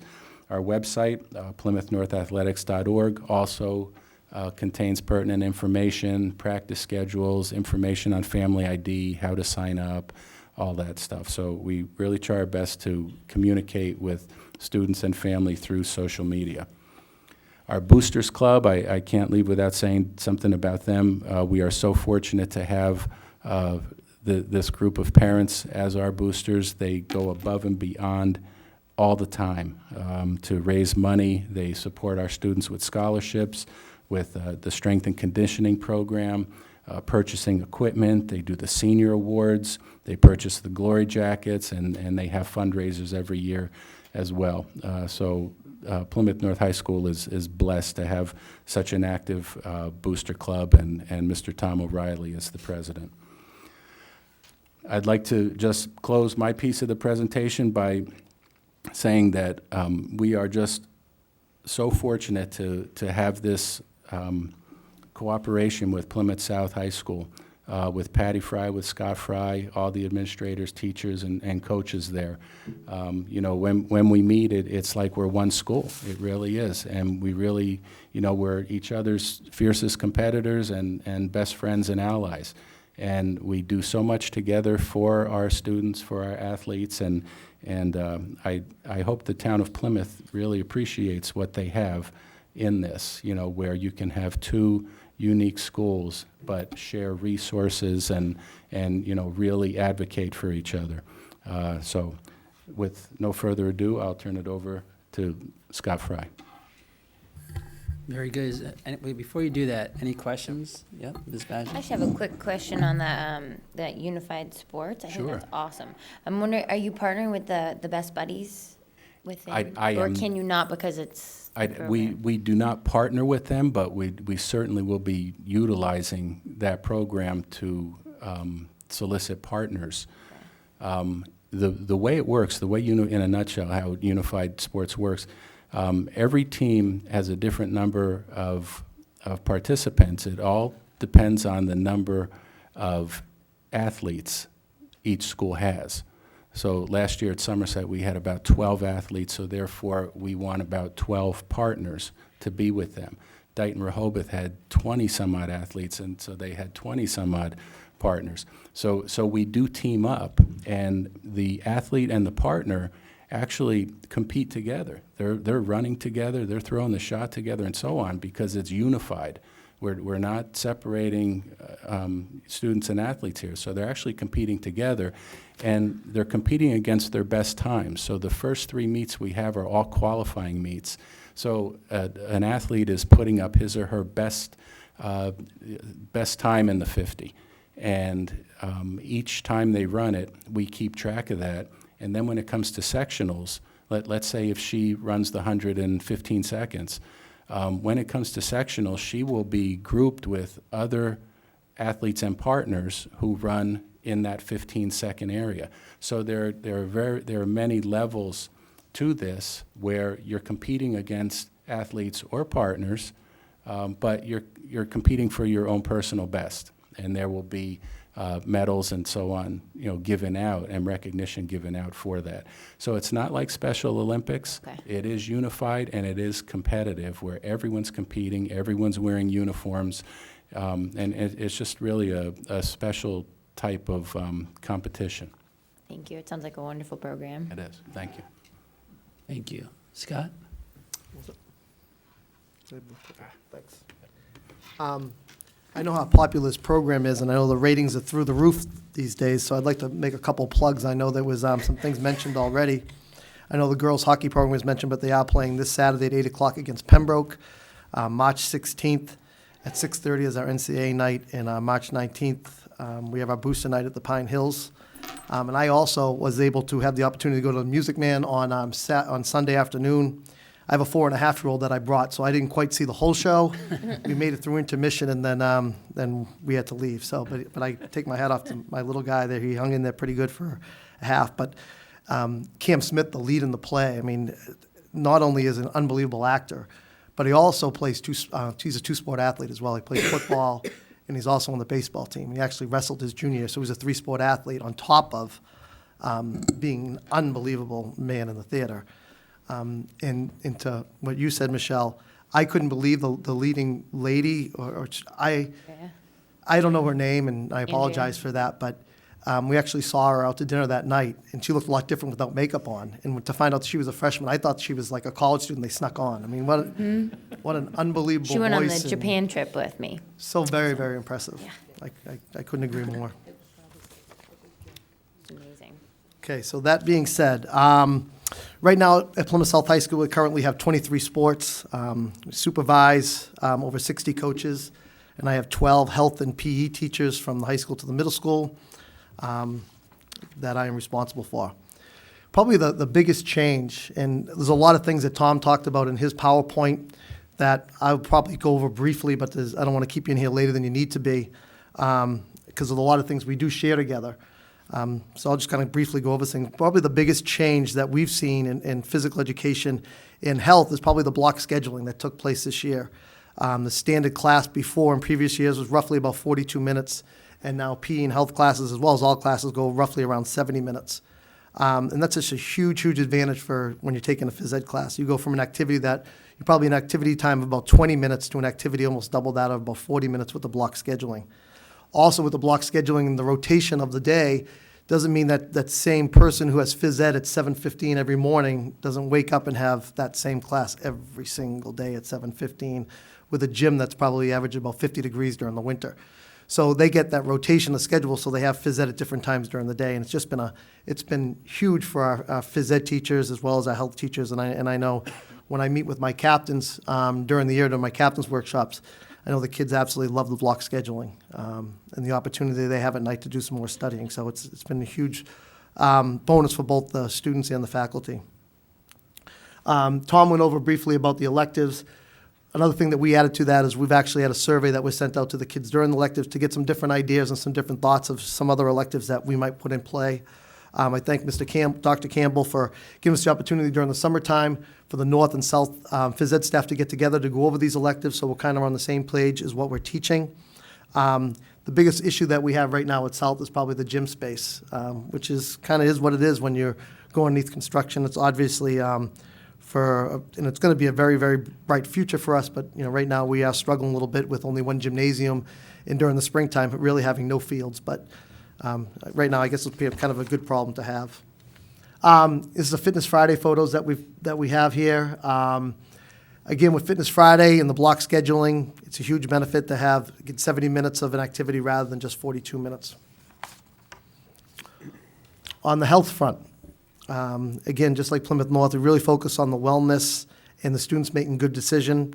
This is something that Ms. Dorr brought forward, was a health distracted driving event, which was about texting and driving simulator that we had at South High School that actually went around the state. I know Dr. Maestas had the opportunity to come visit it. I'll be honest with you, I wish my wife had the opportunity to go in there and visit it, because she's probably the biggest person with the texting and driving. I know, I'll hear that when I get it. Yeah, right? You might probably want to just take get some that text one. about Really? She is watching at home. I'm going to hear it. I know I will. You can Yeah, already I'm hear sure. it. It's already happening.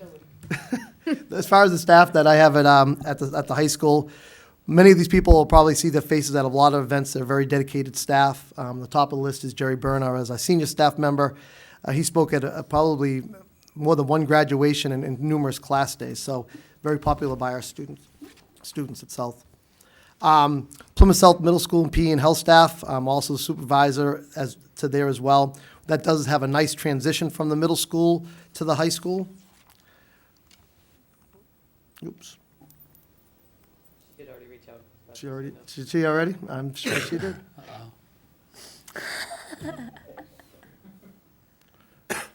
Okay, I don't think we have. I think this is the older PowerPoint. Not a good. Middle school piece? Yeah. You just speak to it then? Absolutely. With the middle school, they are really heavy into the fitness cram part of it, which is basically a student-based goals concept. What they do is the students will do the fitness cram in the beginning of the semester, and from that data, from the fitness cram, they choose the individual activities they do for the quarter. So the students input their own data, and the activities they choose are based on what they do in the fitness cram. So it's kind of a unique thing they started over the last couple of years, and it's really taken off with the students there. And then Tom kind of talked about this a little bit with the leadership and wellness workshops that we attend, that we do coordinate with North. And again, you can see some pictures with the North and South students. These are just some of the things that we do along with captains' workshops, women in sports days. and now South Athletics. First of all, I just want to thank the school committee as well as superintendent's office for all the support. I can't tell you how excited we are. These are just pictures, facsimiles of the new gym that we're going to have. It looks slightly nicer than the orange rubber floor with the one-sided stands that we currently are in. So, it's amazing when last August, we all were at the groundbreaking ceremony, and then to look at it where it is for a year from now, and it's going to be here before you know it, and the kids are talking about it, and the staff is talking about it. It's such an exciting time to be at South High School, and we really are looking forward to get to an unbelievable facility. And that being said, with that, obviously, we have to get very creative with the scheduling for the next 2 years, at least till the stadium is built. And, a couple people I'd like to thank is one is Tom in Plymouth North for, being able to have the flexibility to be able to go over there. The town of Plymouth, Forges Field, and Barry de Blasio has been excellent in dealing with the youth people, and being able to have the flexibility of using that facility as well has made it a little bit easier. And without that, I don't know what we would do. And as my wife would say, communication is the key, and it's going to be that key for probably the next couple of years until we get everything up and running. I think probably the hardest thing we'll probably have at South with the facility once it gets up and running is trying to match the different color teals that we have going into the turf and outside facility. That seems to be our biggest struggle. Tom talked about his participation numbers, and I kind of look back over the last 4 years when we did this redistricting, and it was kind of amazing to me that, back when we did this before, and we probably had about 1,300, about the size of North, and then we redistricted, and we lost about 300 kids. And those 300 really went to North High School. But if you look at our numbers over those period of time, the numbers of our athletes' participation have, in some cases, gone up, and, which is really amazing when you think about it. And everybody thinks bigger is better, and in sometimes athletics it isn't. Bigger isn't better. And having smaller schools have more kids have the opportunity to participate. So I think that speaks volumes of kind of where we're at Plymouth South, that, we've dropped 300 kids, but yet our athletic participation numbers are still, really, really where they were before, again, if not growing. So very, very proud of that. Tom spoke about the Unified Track program in North and South. I'm really, really excited about it. I know our kids are excited about it. I'm glad Tom brought this to both programs, and I can't wait till this starts up in April. I'm learning day by day through this, but I can tell you, I know our kids are really, really excited about it. And this is our second year into the league. And again, there's a lot of excitement around being in this league, and Tom spoke about the competitiveness in the league. And I think probably the nicest part about it is some natural rivalries that take place.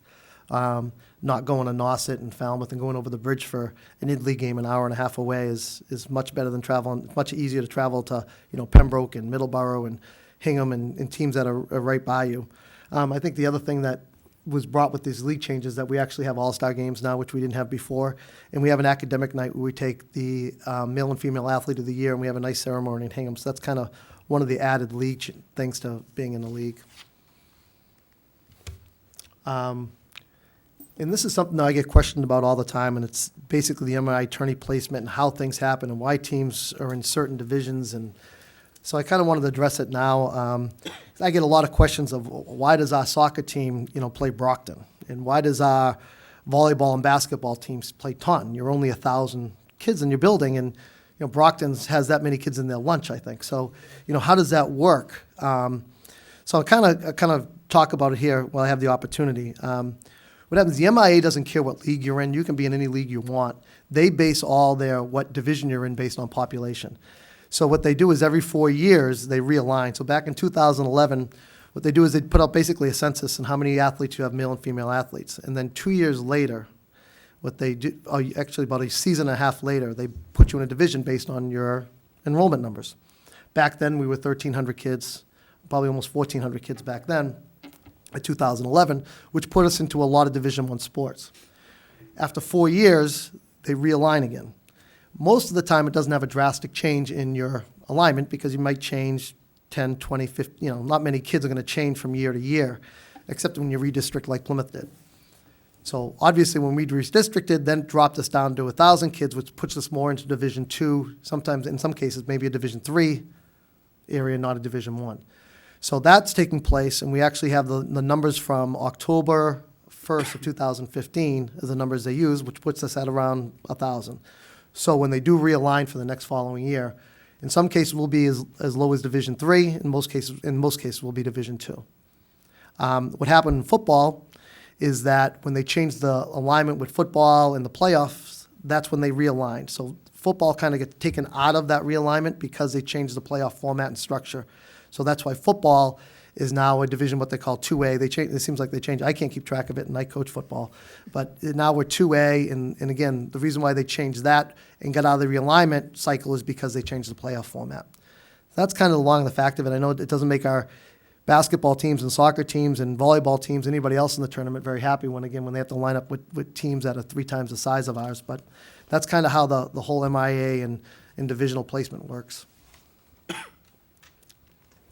As with North, we're very, very proud of having some of our kids go on to National College Signing Days.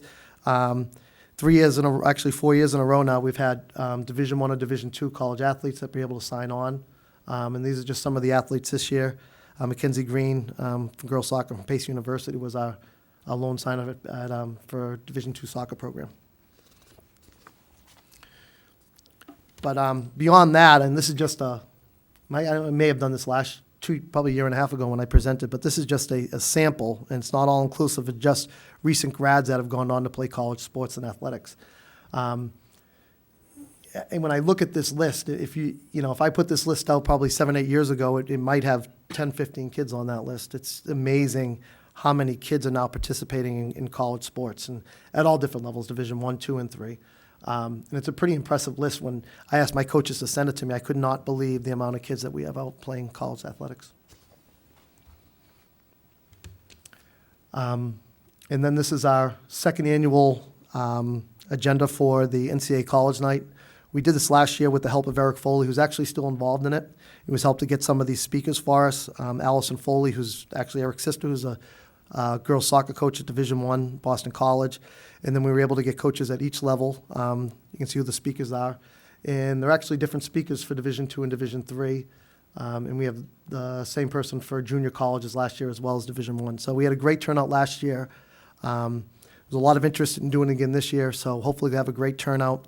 I think the message that we want to send to these kids, and we really want to target the younger kids, the incoming 9th graders, the 10th graders, is that grades do matter. It doesn't matter how great of an athlete you are, that if you're not doing the work in the classroom, then you're not going to be able to go play college sports, and your choices are going to be very limited if you don't do the work that you need. So, and I know we talked about these speakers, so I know that's really what they're going to stress. And our Booster Club. Again, as well as Plymouth North, I know we're very, very lucky to have such a determined group that does such a great job for our athletic programs. We currently, this spring, are going to give out 12 $500 scholarships just out of our Booster Club. So that'll be $6,000 worth of scholarships from them. And they just do a great job with all the little things they do for our coaches and our kids, from state title winners, jackets, to plaques, to just doing everything that we need as coaches to make the program that much better. And then I think Dr. Gould was at this event. You did not participate. I was hoping you'd participate, but you were a very good spectator. But we did have a mud run fundraiser that took place this year. We had the Booster Club came in and did some work on the field, kind of demoed it up a little bit, and we sold T-shirts and raised money. And you can see a couple of little guys, the Panther Clubhouse guys, got involved with our trainer, Carol Petrel. And it was just a really, really neat event. And the Booster Club raised some money, so it was a good way to close the field down. And then probably one of the better things they do is, and very similar to North, is that they provide us the opportunity that we can have plyometrics in spring training for, again, just like Tom said, not just our athletes, but for all the student body at Plymouth South. And it's been really, really well attended. Now that I look at this picture, I'm not quite sure where it's going to be attended, but we'll figure that out, I guess, when the time comes. Yeah, we'll join you guys at North. And again, a lot of recognition for our athletes and programs to try to make them better. And some of the things that we do, we have ACL titles with plaques in the gym foyer, team pictures. We have our Rock Award that we started 2 years ago, where any athletes that did 3 sports for 4 years. And again, similar to North, we have an Athlete of the Week that's sponsored by G&G. And all this is to, again, improve participation. and to recognize our athletes. At the national level, we've had some unbelievable success in track and field. We've had global all scholastics and state championships in individual and track and wrestling. And again, just a quick shout out to Ryan Morrissey, who was our 1,000 point male scorer, first time for a male. Summer Ivan, a math teacher and girls track basketball coach, is our lone female 1,000 point scorer. And I think when you come to South, and I can say that probably this has grown dramatically over the last 5 years or so. And when you come to a game, the spirit and the enthusiasm at athletic events have never been better. And I think that can take place in any high school, but I'm really impressed with how our kids handle themselves in the stadium and in the stands. I mean, it's one thing to enthusiastic and do those things, but I think there's a right way and a wrong way to do that. And I think our kids really have a grasp on the right way and the positive way to be enthusiastic, but yet still have respect for the other team. So again, it's very impressive when you go to our games. The community service piece that we've started, and it's one of those things that I really had to stress when I first got here, but now our teams really thrive at it. Individual community events to things that they do together. There's our wrestling team for the Toys for Tots, our cheerleading program that won an MIA award last year for their progress in community service, and then our opportunity that we go to elementary schools and read are just some of the things that we do. And all the success and all the things we do wouldn't happen if we didn't have great coaches. So these are just some of the coaches that work in the building, and it's just a huge impact and positive changes. And I don't think there's anything better than when we get some coaches, qualified coaches that are in the building, can be in contact with these kids, not just during the season, but out of season, and really keep an eye on them. And it just goes a long, long way, I think, to make successful programs. So it's just a list of the people that we have in our building that are coaching. And then this past May, we were able to get the Hall of Fame up and running again. It was a 5-year process, which we found out was too long of a time, so we are now breaking down to every 3 years. We did do a new format, and the video presentation by EDTV with their help was phenomenal. And we kind of took it off of Dr. Mayesis, your kind of thing that you do in the beginning of the year. We kind of took it off that, where each inductee had the opportunity to have 3 or 4 people come and speak for them on their behalf. We played that video. It was really, really impressive. That's a list of the inductees that went in this year. And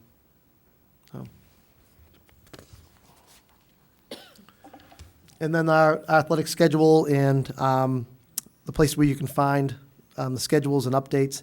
And like with Tom, I think the social media aspect of it and be able to tweet games and tweet scores and things like that has been huge. There's a new MIA app, which is really, really convenient that the parents have really taken to, where they get updated of game changes as well as scores right on an app. So you just punch it in and you can favorite a team. And the other thing that our coaches have taken up on is now there's a team app out there where you can actually, a team will have, I should actually leave this to you because you're more the tech guy, but a team can actually have their own app. And the boys soccer program started it. And what they do is the parents can sign on to that app, and then they get all the changes from email. So it's kind of like the MIA website. And it's kind of like having coaches, email everybody out, but the nice part is they sign onto your app, so you don't have to, as a coach, type in all the emails and do all that stuff. So I know we're going to be using it for the next couple of years. Great. So, and again, I'd like to thank the school committee and, again, the administration, central office for all the support that we have for the athletic programs, the things we can do for our kids, and wouldn't happen without your support. So, again, thank you very much for everything you guys do for us. Thank you, both of you. Dr. Sorensen? I have a couple of things I want to take this opportunity to share with you folks. But first, let me make a comment about the new building and the new fields. As I reported to this, being on the building committee, I reported here that in the middle of the summer of 2017, the fields have to be turned over to the schools. And I think it's a June date or a July date. I'm not sure exactly which. I think it's an early July date. And the contract with the general contractor is very specific, with huge fines built in if those fields are not turned over on time. And one of the things that contractor would have to do is to provide fields and transport our players back and forth to those fields if they're not done. And he feels very confident that those fields will be ready in the middle of the summer of 2017. The other thing that I want both of you folks, and I apologize to my committee because I'm going to repeat something they've heard. I brought it up. This will be the third time I'm bringing it up, and I want you guys to be thinking about it. And you probably are, and if you are, I apologize for being redundant. But the issue over traumatic brain injury is let me quote MIAA literature for you because it's a terrible guidance. It says, and I quote, "At this time, we have very little knowledge of the long-term effects of concussions which happen during high school athletics." And there is no question from neurologists and brain surgeons now that that is outdated information. It's still on their website, and I don't think we should be guided by it. Let me tell you the story of Michael Kick. You may know who Michael Kick is. He was an outstanding football player. I don't remember what state. Went on to Missouri State in 2007. His stats are fantastic. 25 sacks, 65 tackles, several interceptions, outstanding football player. In the middle of his college career, he told his coach that he could not remember the plays as clearly as he did when he was a freshman or a sophomore. And of course, as many coaches would say, well, study the book. You have to learn these plays. He then reported to the trainer that he was having vision problems. He was then having headaches. He then reported to his doctors, his primary care physician, that he was feeling depressed. He died in 2011, and his brain went to Boston School of Medicine. Advanced chronic chronic traumatic encephalopathy, advanced. We also have another high school athlete whose brain has been autopsied with the beginnings of the brain tissue deterioration that causes this chronic brain disease. So this statement that there's very little information to connect the correlation between high school concussions and chronic traumatic encephalopathy should not guide us anymore. And that's my point, and I want you folks to be thinking about. My committee's heard this before. One of the things that, and you heard it earlier today when Dr. Maestas referred to unfinished business, one of the things that I think we have a huge responsibility is what I call and what we'll all call informed consent. When we sign up for football, or, oh, by the way, I might throw this at you because I think it's amazing. The National Academy of Sciences Committee studied concussions among high school players. High school players are twice as likely to have concussions than than college players.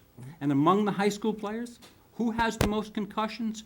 Girls basketball. I was going to say nationally has the most concussions. Girls are way ahead of boys in terms of the number of concussions reported. Well, anyway, back to the informed consent. When our students sign up for a sport, I believe we have the responsibility to not to scare them to play, but to link so they know what they're signing up for. There's no question anymore that these head injuries lead to, and this is the last point I'm gonna walk you through, the stages of this disorder. It starts with headaches. It goes to attentional problems. Then we have memory loss. Then we have cognitive confusion. Then we have depression. Then we have severe mood disorder. Then we have suicidal ideation, visuospatial difficulties, motor difficulties, and in many cases, death. And therein lies our problem. We're asking kids to participate in sports that could cause this level of brain injury. And this is new to us. This was discovered in 2002. So I just want you to be thinking about it. I think we need to develop informed consent. And as you know, the United States Soccer is banning head balls under 10 years old. So it's beginning to work its way up now. Now at under 10 years old, heading the ball will not be allowed. So we will see major changes. I couldn't agree more, and we talk about it all the time, and we do meet with Ann Powers quite frequently to talk about this. We're actually going to a conference on Thursday regarding brain injury and trauma with her as a nurse leader on Thursday up in Marlborough. So that's where we're going to spend the day to talk about those issues. So we are in constant communication with her as well as our nurses, and I know and I'm sure Tom does the same thing, at our Meet the Coaches, we have our trainer come in as well as our nurses to come in to talk about what their job is as far as their responsibility in concussions and what their job is as coaches and what their responsibility is. So, and I know, and I can speak as a coach, we've changed our practice and how we practice and when we practice. And the amount of contact that we have, and I think other sports have done the same thing, to try to limit that, because there's no question about it. It's a huge, huge issue and a problem. Dr. Sorensen, we also require our student athletes and a parent, one parent or guardian, to go online and take an online course before they are eligible to play. And it's the National Federation of High School, nfhlearn.org. And they have to go on, they have to take, it takes about 20 minutes. It's an introduction to head trauma and concussion and so on. And at the conclusion, they print out a certificate. And then we ask to see that certificate and have them sign off at Meet the Coaches Night. So we do that step as well. We also require impact testing of all of our student athletes, and we make sure we have that in place prior to the season. And any if we suspect any head injury or what have you, immediately we're asking the parent to take the student athlete to see a physician, and once we have a physician's clearance, then they have to go through a mandatory 5-day protocol to return to play. Tom, I'm really glad to hear that last part, because the students will the athletes will underreport it. Absolutely. But they won't underreport it to their parents. They may underreport it to the coaches, but they'll tell their parents. So I'm glad you have parents calling you in and watching for it. If the coach suspects any, I mean, the easy one is when the kid goes down, he can't get up. It's the one that you're kind of questioning a little bit. But it's a coach's job that if they suspect of a concussion, they need to notify the parent immediately. And vice versa, that's my point. Correct. Mm-hmm. And again, when we find that out, they cannot enter or start playing without a doctor's note to get back in, and then we start the return to play from there. Thank you.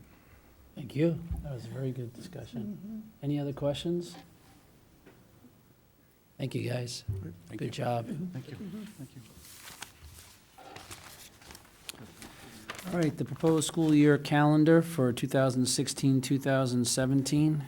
Dr. Maestas? Yes, Dr. Campbell has prepared a document for you tonight. It indicates the proposed dates that we are looking at for next school year. And this is really what we're looking at for our calendar for the 2016-2017 school year. Anybody have any questions? Then can I have a motion? Oh, wait a minute. I just wanted to add one comment to Dr. it. Campbell? Just things to note that are different than perhaps the 15-16 school year, other than having a presidential election. But what we've, as you know, in the new teacher's contract, that we have one full day of professional development moving forward for next year and the year thereafter. So we've decided to schedule that professional development day on the presidential election day, when we would not have school regardless because of safety concerns. So we were strategic about the placement of that full day of professional development. Very good. I was just wondering, there was no mention of like teachers' first day of school I'm sorry? on the calendar. It started with the kids starting it on the 30th. But Yes. it didn't talk about when the teachers started the first day of school.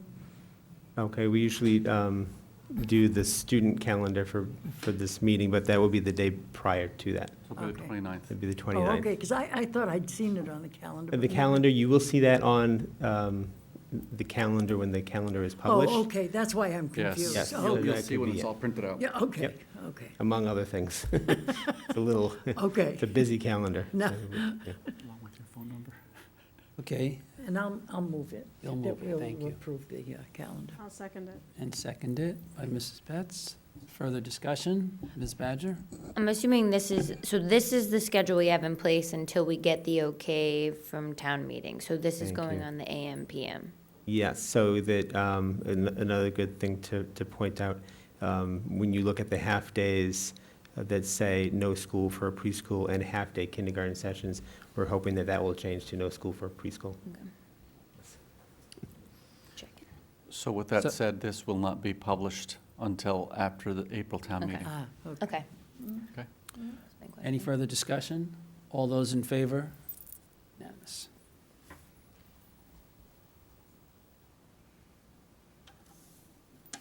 Okay. reports and proposals from committee members. Go ahead, Ms. Badger. I have one that I'm trying to pull up right now. So the Alumni Association, we're trying our first big fundraiser. We've been lucky enough that the high schools have both given us tickets for the graduation. And so we are, and for some reason it won't come up. It's not coming. We are raffling off tickets. I think it's $20, and you get a ticket to try to win a front row seat at graduation. So 4 seats at graduation, and we're really excited because this is all the proceeds will go to our scholarship that we'll give out. So we'll be able to give out a bigger scholarship this year than years past. And our meeting is on March 30th. 30th at 6:30 at Remax, like I say every week. And hopefully we'll have a bigger crowd there. We're going to get a briefing on our next meeting about Indian Brook Elementary School and how we can help them celebrate and what we can do for their 40th anniversary and the playground. So that's exciting. And Miss Hunt and I actually also went to the girls' hockey game, and it was a blast. I've been trying to get to one since we had the girls' hockey, and it just never fit in my schedule. So I'm hoping I get to see them when they're next Saturday. So it's great. And like everybody said, Music Man was just outstanding. I saw Music Man when I was in high school, my sophomore year, my junior year.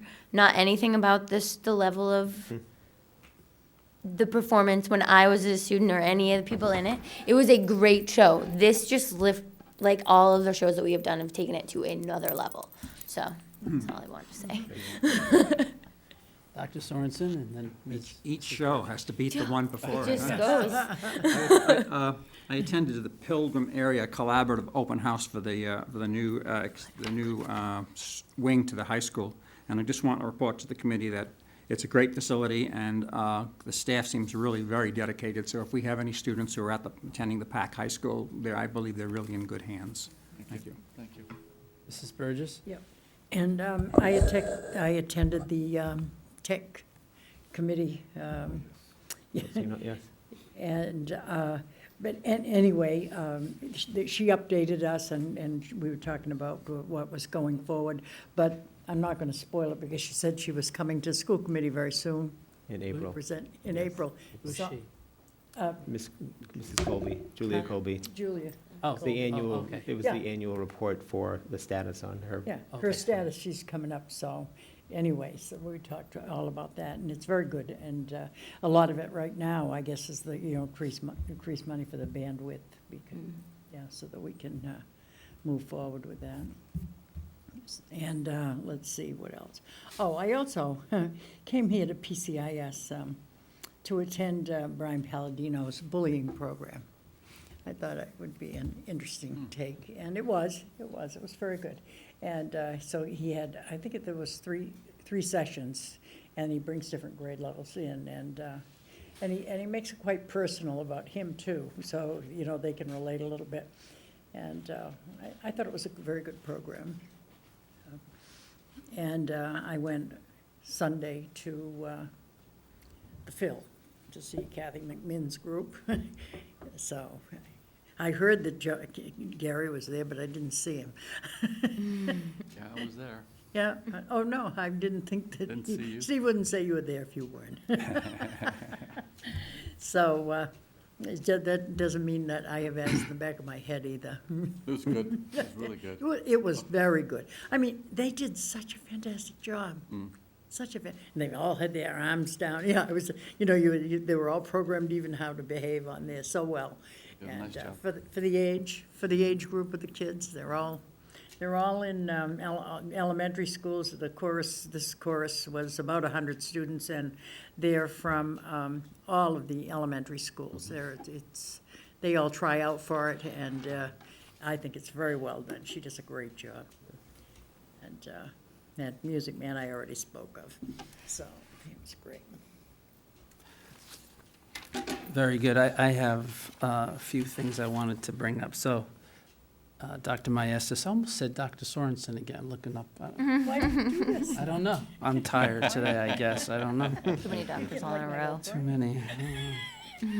Anyway, you mentioned in your comments about the finance committee and the precinct chairs. As you know, at our retreat, we discussed in our public session, we discussed about our potential for where we could save some money, and we reviewed it a lot, and we didn't find anything, but we did see that we had a position that we might not want to backfill. And we talked about that, and also the network consulting services. Correct me if I have anything wrong. So those two together, I don't know if we want to revisit that now, and I would think that we probably want to move ahead with what we talked about at the retreat, and not backfill that position and eliminate those consulting services. If I'm surprising Mr. Costin, I don't know if he can give us a dollar number. You should have told him. Well, if he's I looking had that it, up- I had it written down, but of course, I left it on my desk. While he's looking that up, did we take a vote on that the day of that meeting? We didn't. We took a vote. It was different. The vote was to continue looking at it Okay. and to narrow the list down. We removed things from the list and narrowed it down to just that position, the network services. And then we kept the technology and the other thing, which is what we went before the precinct chairs and the finance committee and communicated. Yes, please. Ooh. A little scratchy tonight. Put a new microphone in the budget. It's cut. For the position of energy. We can't make a cut when we want to. The powers that be. One of the. Let's get a wireless. For the position of energy manager, it's 71. Open mic night.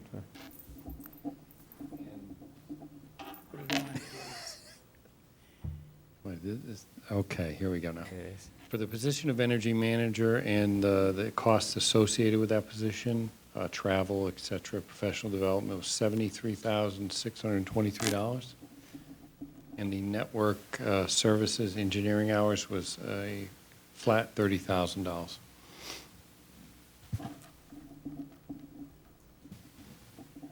So 103,623?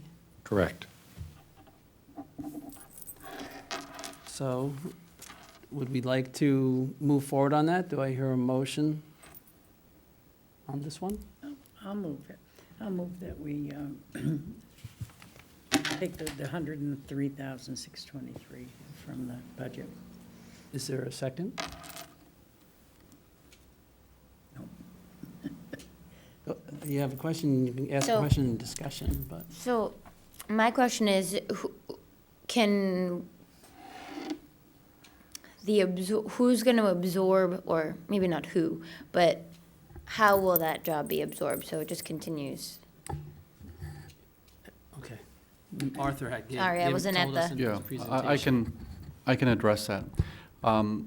As you know, that we have worked a great deal over the last 8 years to implement our energy savings model, Yeah. including new LED bulbs, some window replacements, and the big feature was solar energy. Now that many of those projects have come to a close, our biggest task in the district is really monitoring our services and what we do on energy conservation and how we monitor our buildings, temperature, and so on. We believe that those services can be performed within Mr. Montron's office, and his office will assume those responsibilities. So that is something that we believe that can be managed. Again, that'll be distributed through the staff members that work in Arthur's department. So did we have a second? I'm on a question, I thought.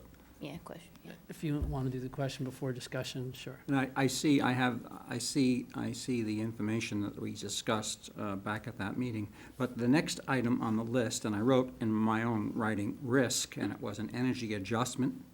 It was natural gas reduction and oil heating reduction. We had some numbers attached to that. Yeah, but now it's. And I thought we were talking about building that risk in. I wouldn't do it, 'cause Oil's What going you're speaking back about is the adjustment downward of the future pricing? Yeah. Or natural gas and heating oil? Mhm.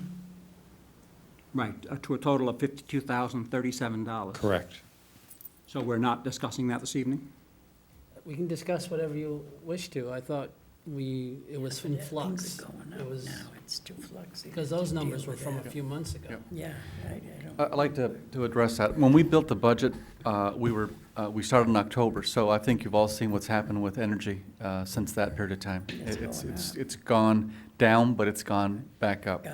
One of the things that Mr. Costin does in his office is he buys through collaborative purchasing, and he buys in the futures market, which if you follow the ticker every day on natural gas and heating oil, you would see the thing jumping all over the place. When you take a look at how we purchase, he buys with a collaborative. So what he would do is he would go out and try to bargain for our futures depending on the price that he can secure on the day we decide to do it.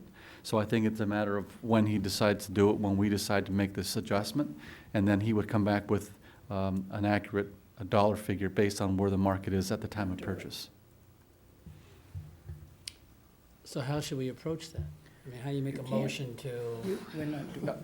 I didn't Can't make a put a motion dollar. for that. I know, I got you. No, I'm not gonna either. I don't wanna add to my motion on that, because it's going down. Yeah, No, I remember, I know that, but the number was in flux and there was a risk But because it that's was going different. back up. the futures market, what we do is we band with a number of school districts, and our bids are out come due in November of this coming year. So it's 7 months from now.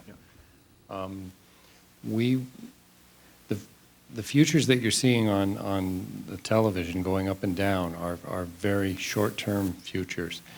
What we're doing is we're buying with such volume with the help of a consultant. I know you know Bob Patterson, that we build our budget. When we initially build our budget, we work with him to get a price if our contract is up, because we're coming off a 3-year contract. I think what you have to remember is when we buy the futures through the collaborative, we are participating in a 3-year bid. So those are leveled out, so to speak. And the pricing that you see is almost like a heartbeat. It's short term. So based on what we're hearing and working with our consultant, we feel comfortable that these numbers, which are really, I mean, they're large numbers, but they're not huge in the sense of where we feel the variance is going. Natural gas, we're talking about 80 cents to 70 cents. But oil's the big one, from $3 a gallon to $2 a gallon. We don't use a lot of oil anymore in the district. So I think those risks, honestly, are somewhat minimal. And I think they're something that we could definitely look at if the committee would like to. So we think the numbers that we had at the retreat are still valid? Correct.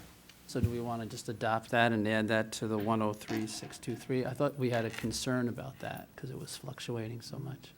I know Dr. Maestas and I were talking one afternoon, and we had Bloomberg on, and we were saying, oh, God, it's going up, it's going down, it's going up, it's going down. It seemed very unstable, too.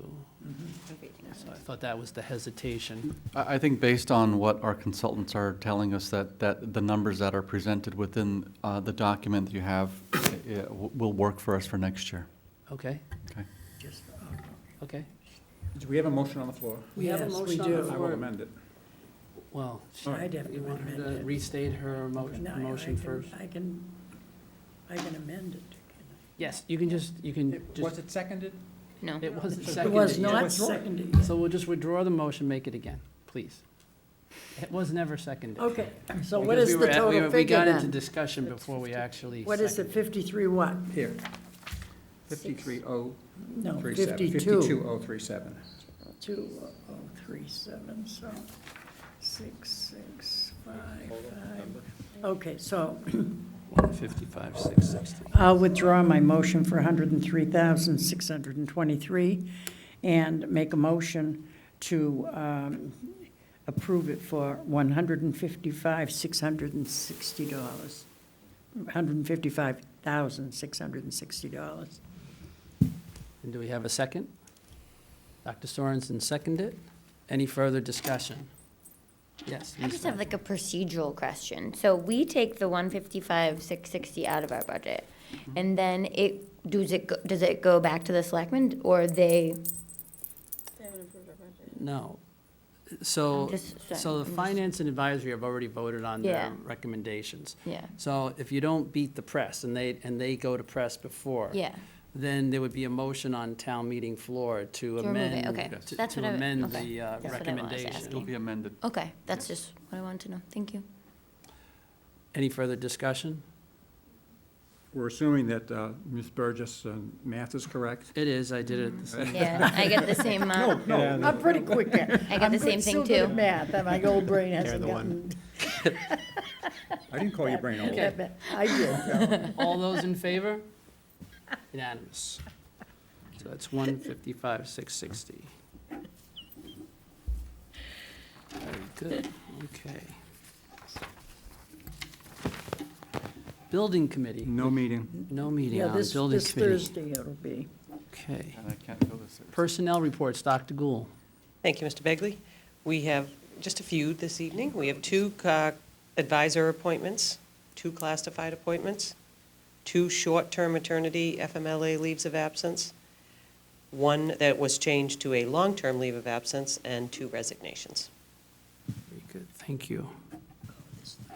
Ms. Badger, the accounts payable warrant. Oh, here we go. All right, just got it. Thank you. Whereas school committee members have been provided with a copy of the cost center transfer and transaction summary and warrant for review, I move the Plymouth School Committee accept and approve the reports and accounts payable warrant S03-1016 dated March 10th, 2016, in the amount of $786,422.88 as presented. Okay, seconded by Mrs. Betts. Any further discussion? All those in favor? Unanimous. Oh, you're funny. And that's it, unless anybody has any last minute thing. What was this handout we got before, Nance? Do you want us to read this? Elementary robotics rally will be on Tuesday, March 22nd. Speaking Not close enough. speaking of robotics, how did we do in California? Was it California? Let me address that. That's not until April. Oh, it's April. And there's I will be bringing some information on the trip. There's a slight change of date, and I'll bring that to you for the next meeting, okay? Perfect. Thank you. We went over tonight, but it was good discussions. And without objection, we're adjourned at 9:35. I don't.